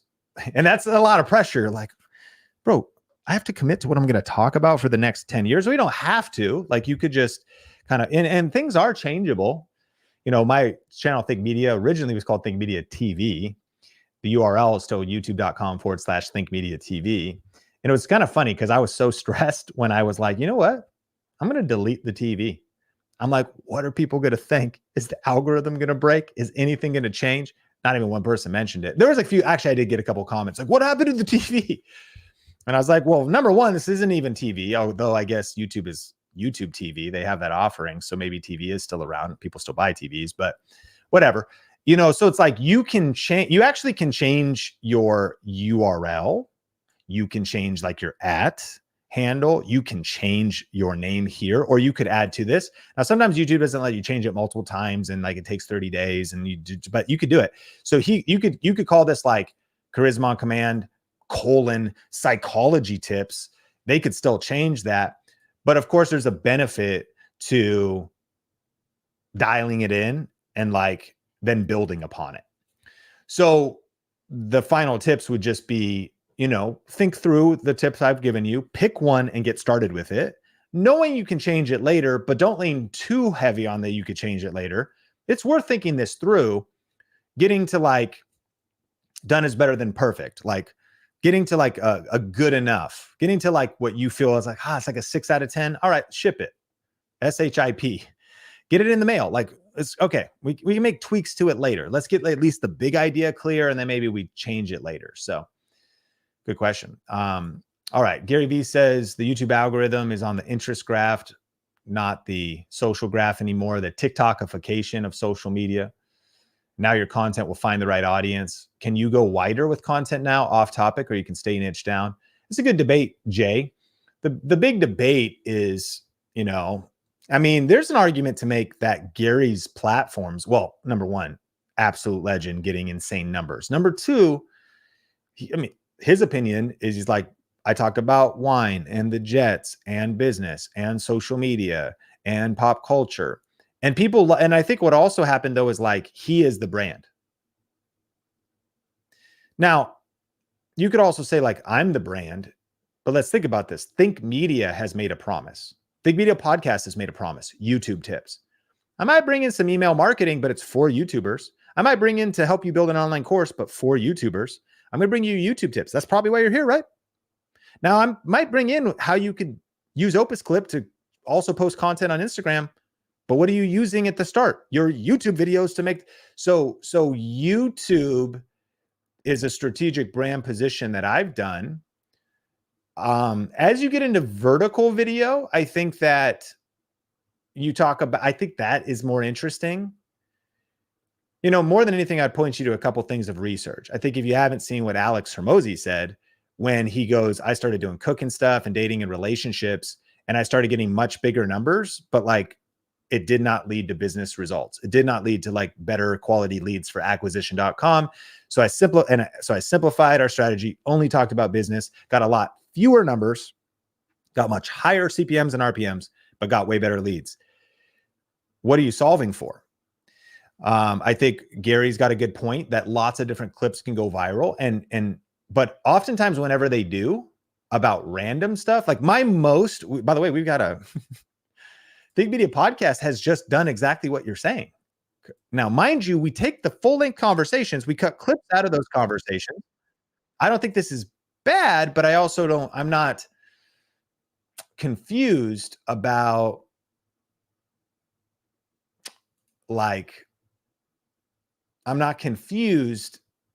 the views we're getting on some of like the viral shorts we've had lately.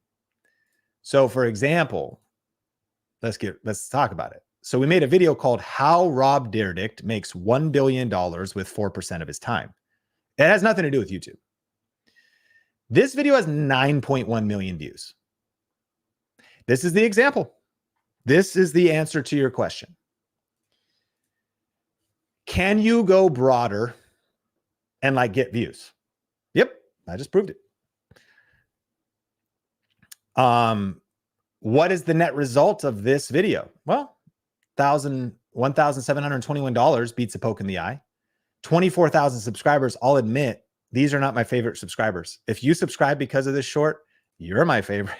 But here's what's actually even crazier is if we dig inside of this crazy world, is if you go to YouTube analytics, those 24,000 subscribers, guess what? They only watch shorts. I'll prove it to you. If we go to content on analytics and we start saving our money for fiber internet because it's not okay. So if we go to content and we go to viewers across formats, at this point, the channel's kind of leveled out. Right now, 7 or 8 out of 10 people watch only shorts on the Think Media Podcast channel. And then 2 out of 10 people, when comparing these two things, watch long form videos. That just shows you the discrepancy.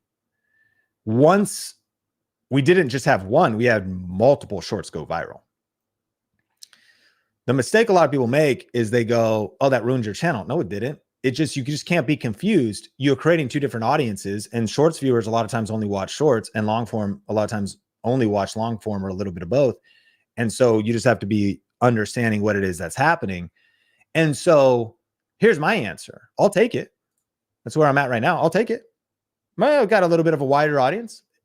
And if I get 9 million views on that, what is the long tail of maybe some people that were like not just casually going on shorts, but were serious about their YouTube education like you are and you're here right now? I'll take that, because 9 million views, a very small percentage of that will go deeper. But I would just be careful. I would stay niche down, and I would macro stay niche down. My opinion. For most people are never going to be Gary Vee. He's a big personality. He's a big brand. He's got thousands of employees. He's like, most people aren't going to be Alex Hormozi. So I think we're obsessed at Think Media with architecting your success.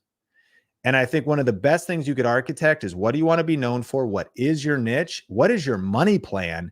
And then what are the things? What are you solving for? Not views. What are you solving for? The right viewers. What are you solving for? Not just growth. What are you solving for? The right growth. And what are you solving for?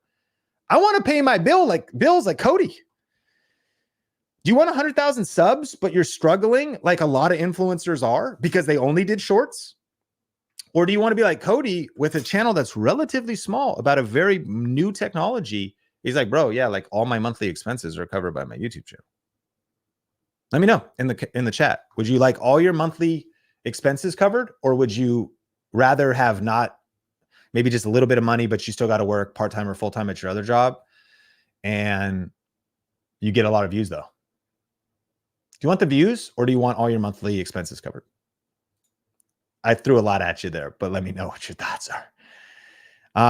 Question, I'm curious, smash like if you're getting value. We'll probably go for another 24 minutes here. But the survey of the day, I don't know if we're doing any surveys. We should use the survey feature and see what people say. Good question. Working on both. Yeah. I want all expenses covered. Exactly. Now, by the way, it's self-awareness, because it's not that, it actually is not a right or wrong answer. But here you go. You can't deposit the views at the bank. It's true. And so I'm here for the broad appeal. It sounds like we're in a lot of unity here on the Think Media podcast, Coffee with Cannell show. Those monthly expenses. I'm here for, it's fun. I mean, I like kind of flexing, like, oh, it's cool. That short got 9 million views. Well, it's kind of cool. Millions of views. Yeah. But, and then I'll end with this one other thought. Let's compare two different things. This short that got 9 million views has made $1,700. By the way, I'll take it.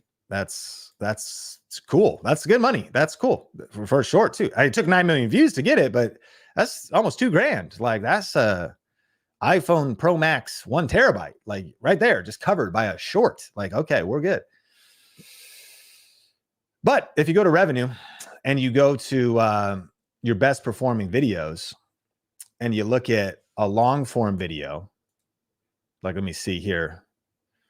Talked about let's go in the last 90 days. Let's see. Let's go in the last 365 days here. I'm just looking for one video. One long form video. That's Patrick Bet David, but that earned $4,000. Let's get to about the same amount of money. Let's do this one. Okay. Let's do this one. All right. So, because of course I interviewed some people, now that it's its own architecture, but check this out. 124,000 views earned $1,100. 124,000 on a long form versus 9 million. And we're kind of in the same financial territory. It's because RPMs on shorts is like 18 cents or 24 cents. It's going up actually. But like compared to the RPM on this video, which is how much revenue it generates, it's $10, $9.33. So even if we're also chasing views, which I would concede to that question, that if you want to go broad appeal in the sense like you're a pop culture channel or you're a news channel, my friend Ruslan, for example, does kind of like faith-based perspective on pop culture. I mean, it's kind of, he has a real clear niche and angle and viewpoint. So he's figured that out. but he covers a very wide range of topics. But ad revenue is like one of his main income streams, and he earns like thousands, tens of thousands from it. So a lot of this is why we have coaching, by the way. Like, we have our course that's do it yourself, but the reason we also have coaching with people like Caleb is because,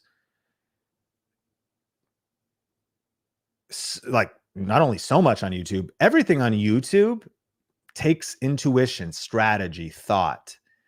You can use a tactic to get some views, make some money, but people stay stuck because they don't have strategy.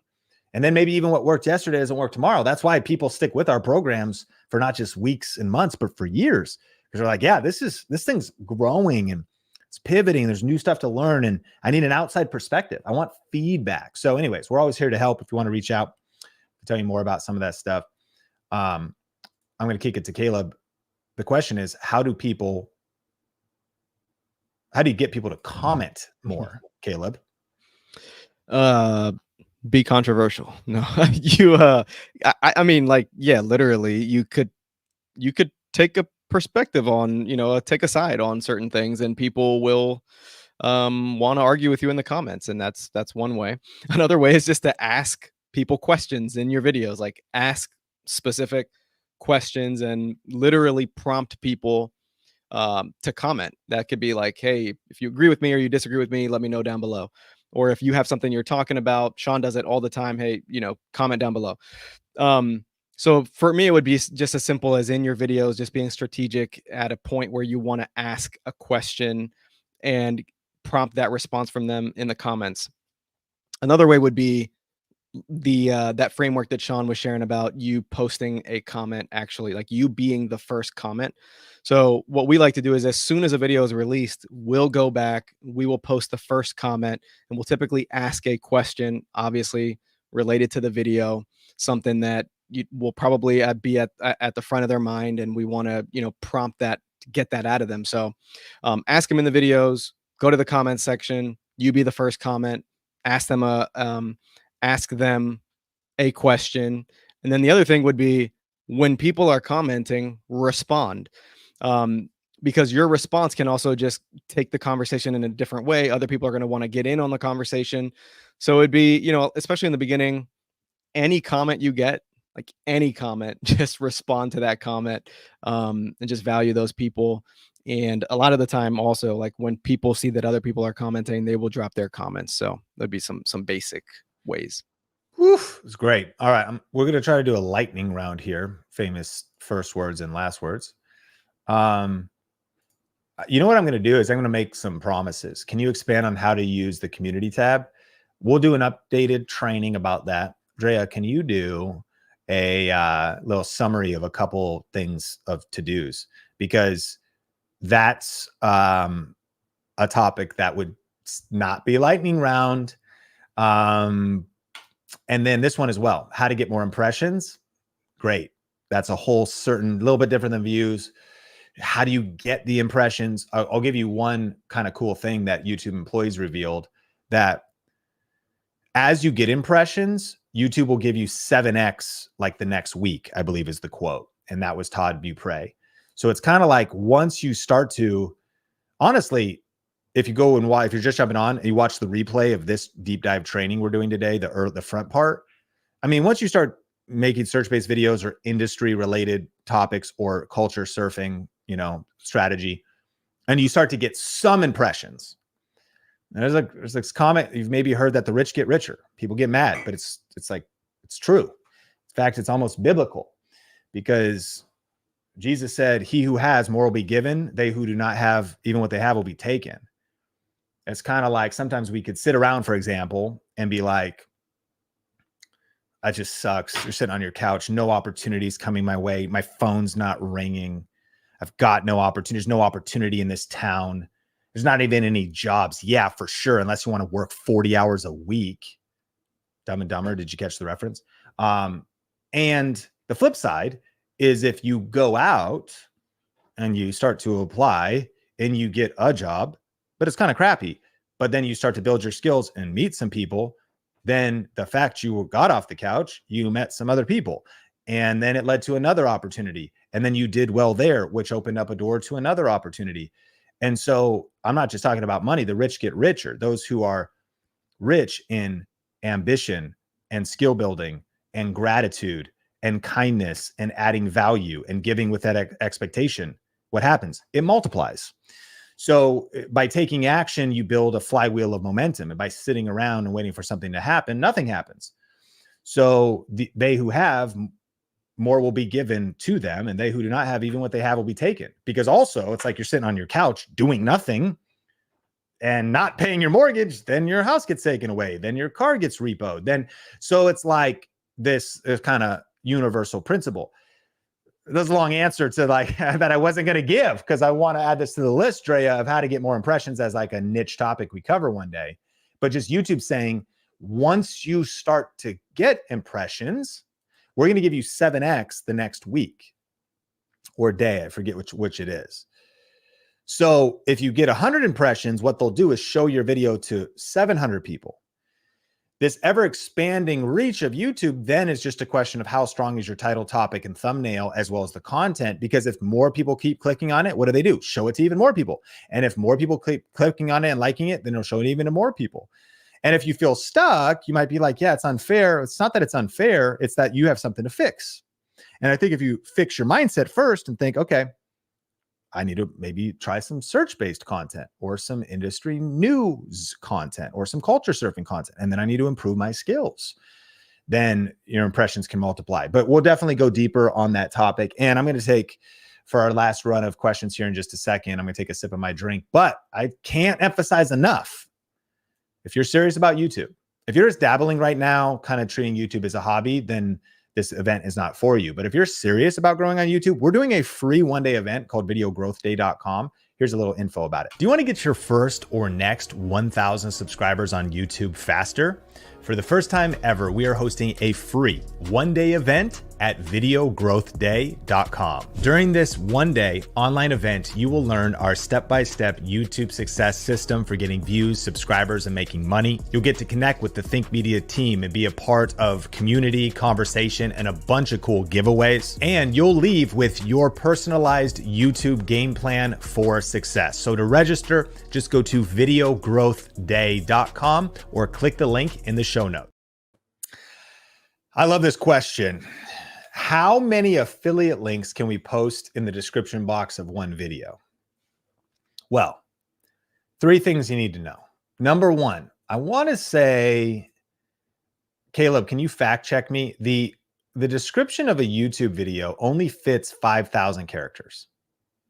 So your actual limit is 5,000 characters of all the words and all that. He's giving me a thumbs up of all the words and all the links and all the things and all the emojis and all the hashtags. So that's how many you could put 5,000 characters worth of affiliate links in your description. Number 1. Number 2, how many affiliate links should you post in your affiliate description? What some people do is some people almost on every video, this isn't a bad idea. Even if the video is not about a particular product, they have like the opening of the description, maybe a link to an article they covered.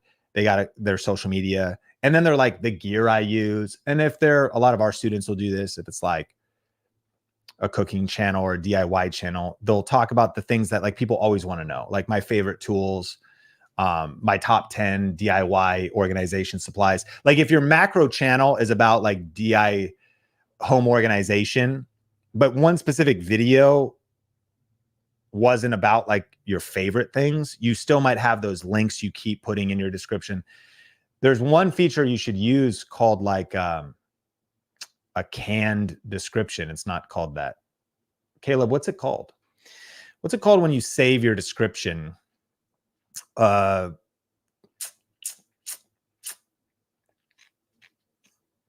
stumped. We're here. Okay, so we're going to go into customization of our channel.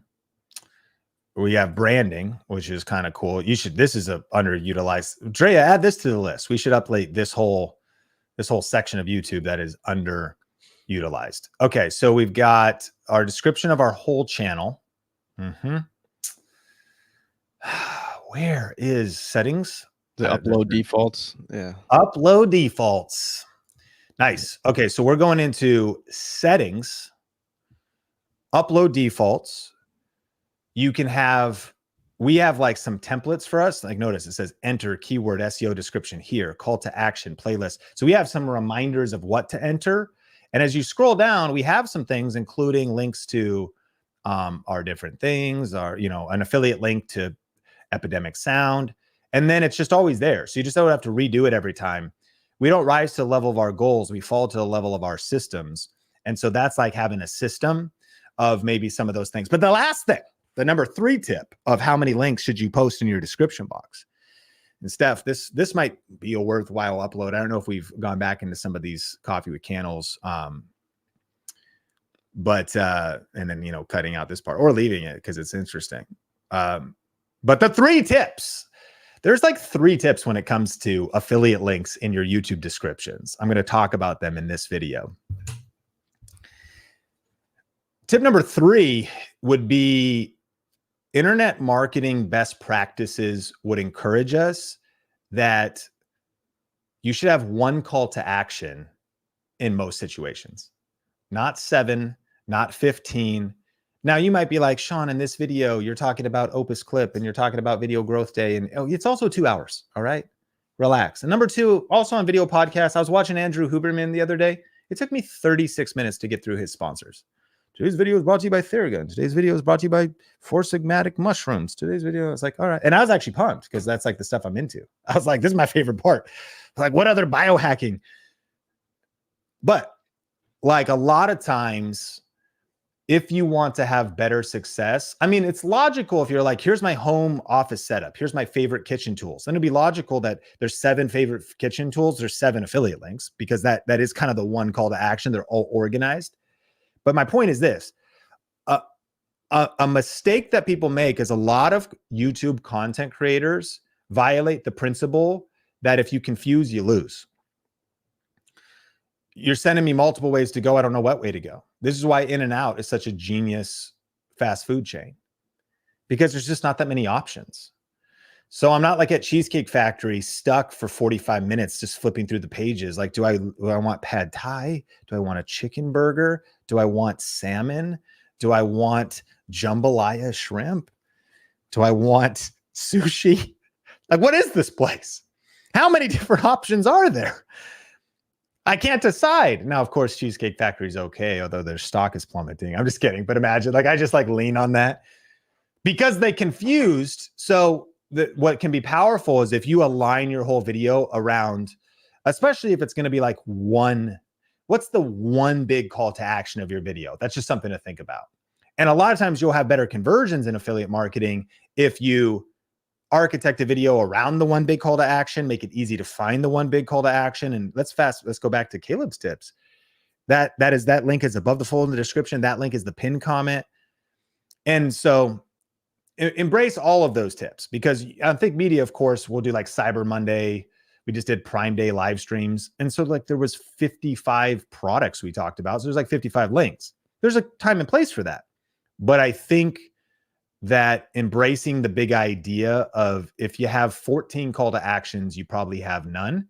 And in that case, there's 1 call to action. Like, hey, if you want to see all of the tech in this, it's all listed out and organized for you, as opposed to in the description, do you need music for your videos? Do you need cameras? Do you need, like, those are actually all different niche videos. And so at least what's happening at the top of your description and your pinned comment, as much as possible, try to focus on as few call to actions and 1 big call to action if you can. This is not a lightning round, Caleb. Like, that's you're muted. Okay. But let's see what we could do as far as we land the plane. We're only at 1 hour and 15 minutes. This is my channel. I grew my subscribers with shorts. How can I convert them to long forms? Thanks a lot, Toby says. Caleb, thoughts? Yeah, I mean, I think you kind of have to think of them as 2 audiences. I mean, like that's honestly the first, that's my first thing is like, I have to make peace with my shorts is 1 audience. My long form is a separate audience. That doesn't mean that I'm not going to think through how I can get them to the long form. But I think step 1 is to just look at that and understand 2 different audiences. Okay, now what can I do? What can you do is have the link that is attached to the short that will lead them to the long form one. Like that, YouTube gives you that. In my mind, what's interesting in my mind is like when YouTube gives you something to use, like use it. So in my mind, they are also having this issue, and they're trying to figure out how to make the two work together. So number one is use that feature where you can link your long form video from the short. Secondly, would be potentially when you create the short. Well, there's a couple different ways, because shorts, there's a couple different ways to think of shorts. There's the repurposed short, which is like you use Opus or you use somebody to repurpose it, or you just clip it out even just from the app itself. There's that type of short. But from that type of short, you don't have a way to say, hey, go check out the long form video. So another potential strategy that I've been thinking through is if you were to create a separate short. So let me kind of get my thoughts together. We've got the repurposed short. But then let's say that your long form video is 5 tips. You could take each one of those tips and create a standalone short. So if I have a video with 5 tips, I could then just turn on the phone and deliver that longer tip in 60 seconds or less, right? I could create a brand new short. That's probably usually the best, because you can get all your ideas condensed and you create a separate short. What you could do on that short is say, hey, and if you want to check out an in-depth, if you want to go deeper, then click this video link in the description, or link on this video. So that's another way. But as of right now, number one is for you to just be at peace with, I'm building 2 separate audiences. And then for you, it would be, if you've built most of your audience through shorts and you want to start building it through long form, is you're going to have to create much more long form content, and you're going to have to figure out how to make really good long form content. And that's what we're here for.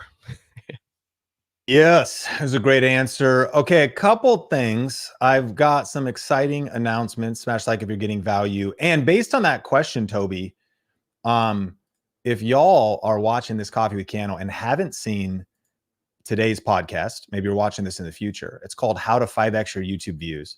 I talked to Connor Wagner, who's the YouTube strategist at Dave Ramsey. He talks about the craziest short strategy, as well as all kinds of other gangster stuff. One of the comments on it says, wow, amazing value on this one. He's not kidding. This was from some of the viewers. This just came out today. And so this episode is this is a bold statement, it's probably the most gangster podcast we've put out. We put out some bangers, but this one was really gnarly. And so I'm sure if you're here on YouTube, but maybe on Facebook or LinkedIn, and you want to listen to the Think Media podcast on audio, we're on Spotify and Google and Apple. Definitely subscribe. But subscribe to the channel here on Think Media and save this to watch later, because today's podcast is rich with a lot of strategy, and he goes deep on the only thing I would add is, like, there's the related video feature on YouTube Shorts, but what's really crazy is YouTube short consumption can lead to your long form being recommended on browse, homepage, and suggested. So sometimes it's not as linear as we hope it is. It's make great shorts, and it'll lift your whole channel. Proportionately, it's kind of 2 different audiences, as Caleb mentioned, but that's kind of exactly. And the cool thing about Connor was, I was like, bro, the level of like math, Ramsey's got like 1,000 employees. So it just reinforces what a lot of us as smaller creators can do, but he backs it up with the math and the studying and how they have analysts that are able to look at all these different things. So you could be making database decisions. Anyways, all that to say, definitely check out that episode. Now, another thing in light of shorts is, if you haven't started using opusclip.com, you got to check it out. So one of the sponsors of our channel and Coffee with Cannell show is OpusClip, which is AI software. You can hit the link in the description to try it out. And what I did a few minutes ago was I posted one 20-minute Think Media podcast video. And in doing so, it now has done its AI thing, and it's pulled out all of these clips, and not just the actual clip itself, where you can see, you wonder, how do I get that like cool captions on the video? They do it for you. It reads lips, like it does the whole thing for you, right? It reads lips, it listens to the audio, whatever. So you've got the text, you've got the clip, you've got it cropped in even so it looks right. Isn't that cool? Like it's cropped in well for a vertical video from my horizontal YouTube video. But here's what's crazy is it also gives you a title, how to maintain consistency on YouTube for maximum growth. It gives you a ranking to the hook, the flow, the engagement, and the trend because it's looking at the internet. It's looking at keyword research. It's looking at all that different stuff. And then it even gives you like what the video is about. Now you also might be like, thumbs down, I don't like this one. Or you might be like, heart, I want to keep this one. Maybe export it later. We could do some things as far as like exporting an XML file. We can download it HD. We can edit the clip. So if we're also like, it's good, but I want to make some tweaks to it, we could dive into the clip. Here's the whole, all the text. Here's the clip right here where we can look through and decide if we want to make any edits to it. And I won't even spend time there. By the way, this is all kind of, well, it's kind of overwhelming. This is actually very user-friendly. But once you also get the learning curve, you'll be popping out more content with less stress in no time. But check it out. Rebuilding from scratch, overcoming a hacked YouTube channel. So it's giving a lot of heavy lift on terms of the topic. And you might go, I don't want to talk about that. But what a cool clip that it pulled out. Why long form videos on YouTube are key for brand growth. YouTube marketing, boost your business with trust building strategies. This was an interview I did with a real estate agent using YouTube and a real estate investor. Embrace the power of selling, unlock your entrepreneurial potential. So for me, maybe I'm like, I'm not going to put that one on Think Media Podcast because while that's great content in the midst of the interview, I want to do this hacked one. Because by the way, if I look at the hacked one, we got hacked once. Thank God we recovered everything and whatnot.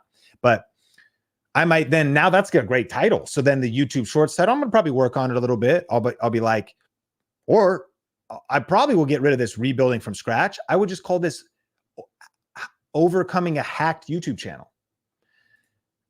Export, titled, boom, we're done. You know what I mean? Like, so we just hit download HD. It's being downloaded right now to my computer. Already done. Here's the final video.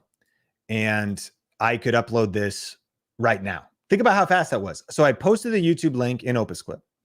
I waited a few minutes while we were doing some Q&A. All the clips are done. I clicked export. This is ready to upload. I could upload this right now to YouTube Shorts, which is the same place as YouTube, but I could come in here to my YouTube studio, literally say create upload videos, literally select files from my downloads here, and this YouTube short is being uploaded. Take the, it already has the title, say overcoming a hacked YouTube channel. I got my saved description here. It's processing. There's 11 minutes less until this processing. In 10 minutes, all using AI, I could go from like not having anything to having a YouTube short, schedule upload, and then we're off to the races. Opus Clip. So anyways, pretty powerful. And we're just scratching the surface with that. So you can see why we love it and why. Let me know again. I didn't respond to the comments last time if you use Opus Clip yourself. And if you like Opus Clip.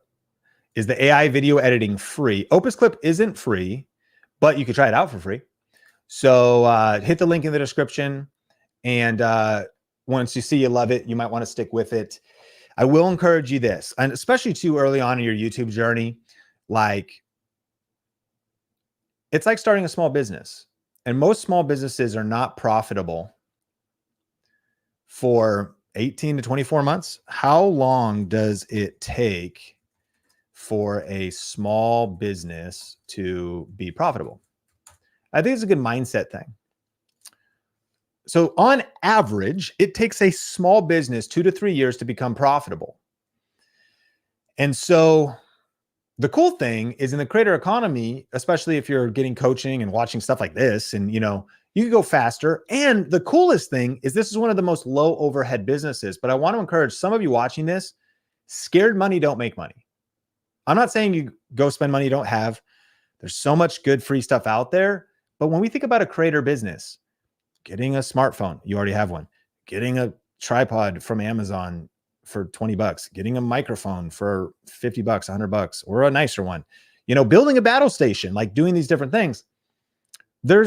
You could get a lot of creator. You need a computer, you know, you probably already have one. You're watching this, or you're watching this on your phone.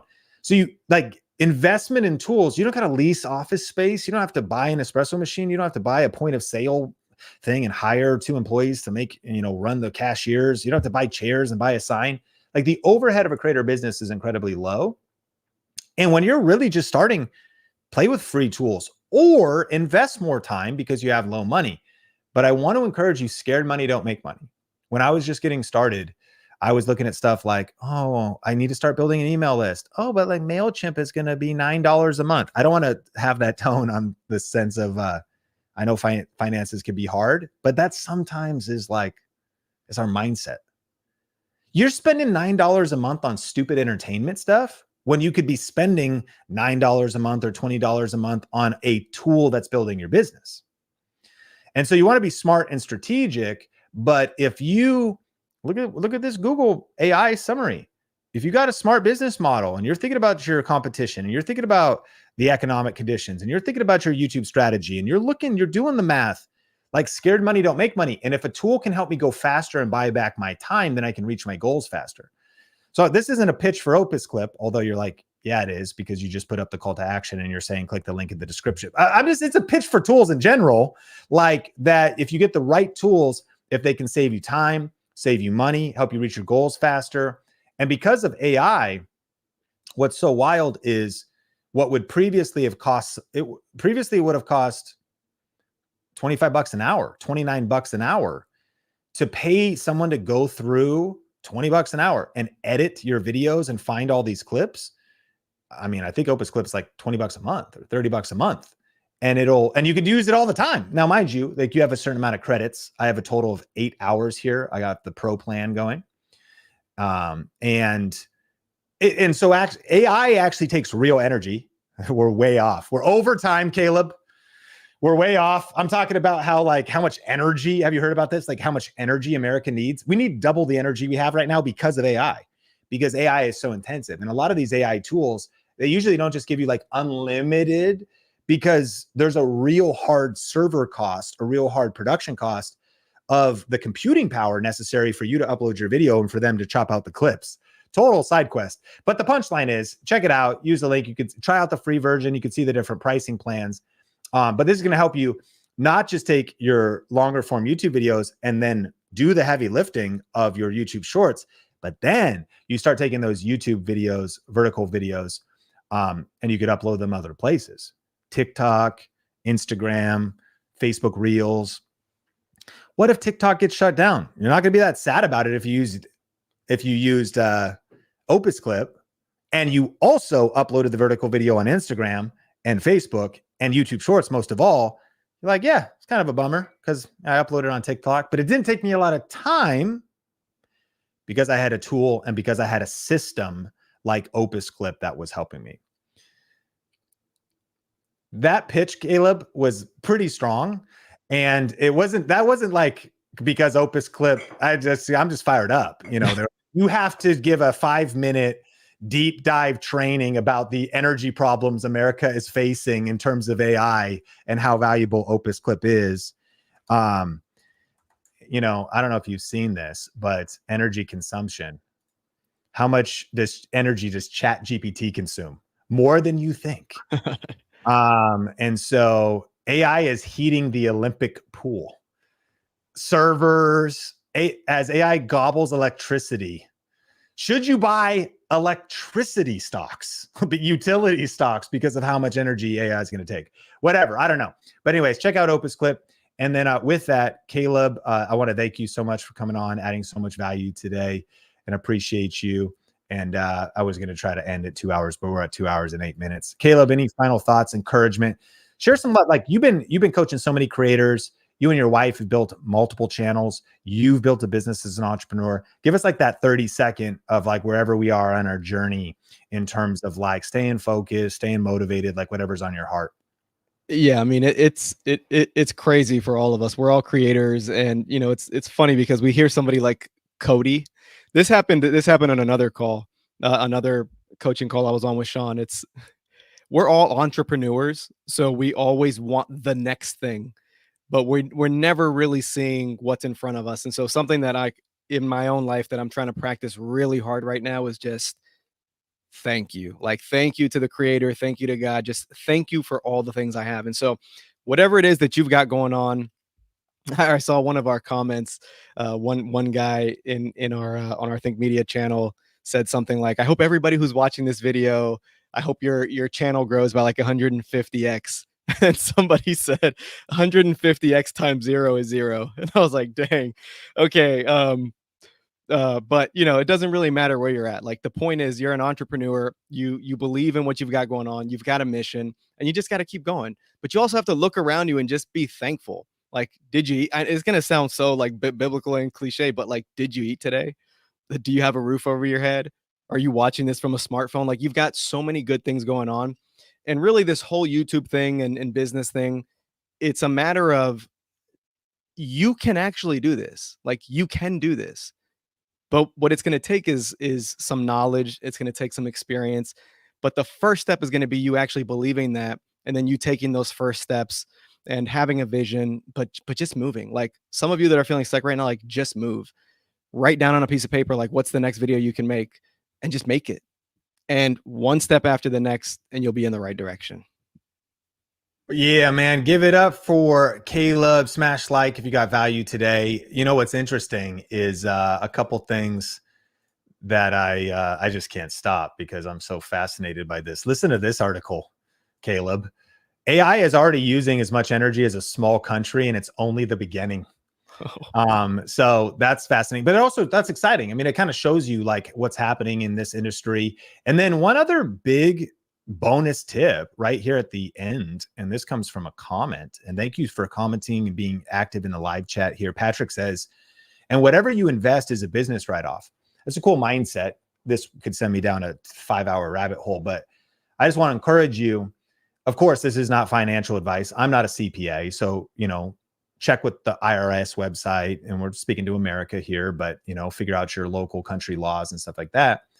But like, there's two different mindsets. The consumer mindset, right, pays the $20 for Netflix, which is cool. You got to watch Netflix. Joe Rogan just dropped his new special, kind of raunchy. Didn't even finish it. But ultimately, like, you got Netflix, but that's just entertainment. I mean, that's not a write-off. That's like consumption.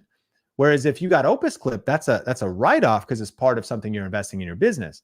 Simply meaning you also can offset even your W-2 income. And critics would say, one of our viral shorts is going like about this right now, like, oh, you just shouldn't spend more money on stuff you don't need. Of course. Like, you shouldn't just go buy dumb stuff you're not going to use. But if you have this entrepreneurial mindset, you're trying to build something better for your future, you start thinking about, wait a minute, that camera, that lens, that's a write-off. That Elgato light, that's a write-off. This microphone, that's a write-off. That vidIQ, that Opus Clip software is a write-off. That education, that online course, that book on marketing, that book on YouTube, that's a write-off. You're going to be growth hacking your way for those 2 to 3 years for your small business to be profitable. So it's just a different way to think in terms of making investments, assets, and liabilities. Liabilities, shoes, they wear out, they go down in value. Someone's like, Sean, no, I'm a sneakerhead. They're going up in value. Okay, I'm not talking about because you also are not creasing the toes because you got the protectors. I saw a guy. It was kind of funny, Caleb. There was a guy who was wearing Jordans, and he took the shoe off to propose to his wife. He was like, bro, wasn't willing to. He was on one knee, but for the creased toe, he took the shoe off and put it to the side, then got down on one knee to propose. He wasn't going to crease the Jordan 1s. Smart. You got to protect him. Even though it's a magical moment, you had to take the shoe off. The other foot was flat, so it was no big deal.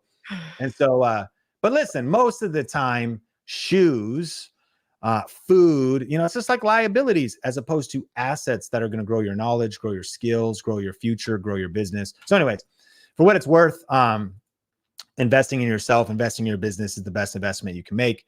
My name is Sean Cannell, your guide to building a profitable YouTube channel. Appreciate you hanging out today on the Coffee with Cannell show. Like, rate, review, share, subscribe. And I can't wait to hang out with you in a future episode. Until then, keep crushing it, keep smashing it, and we will talk soon. Peace.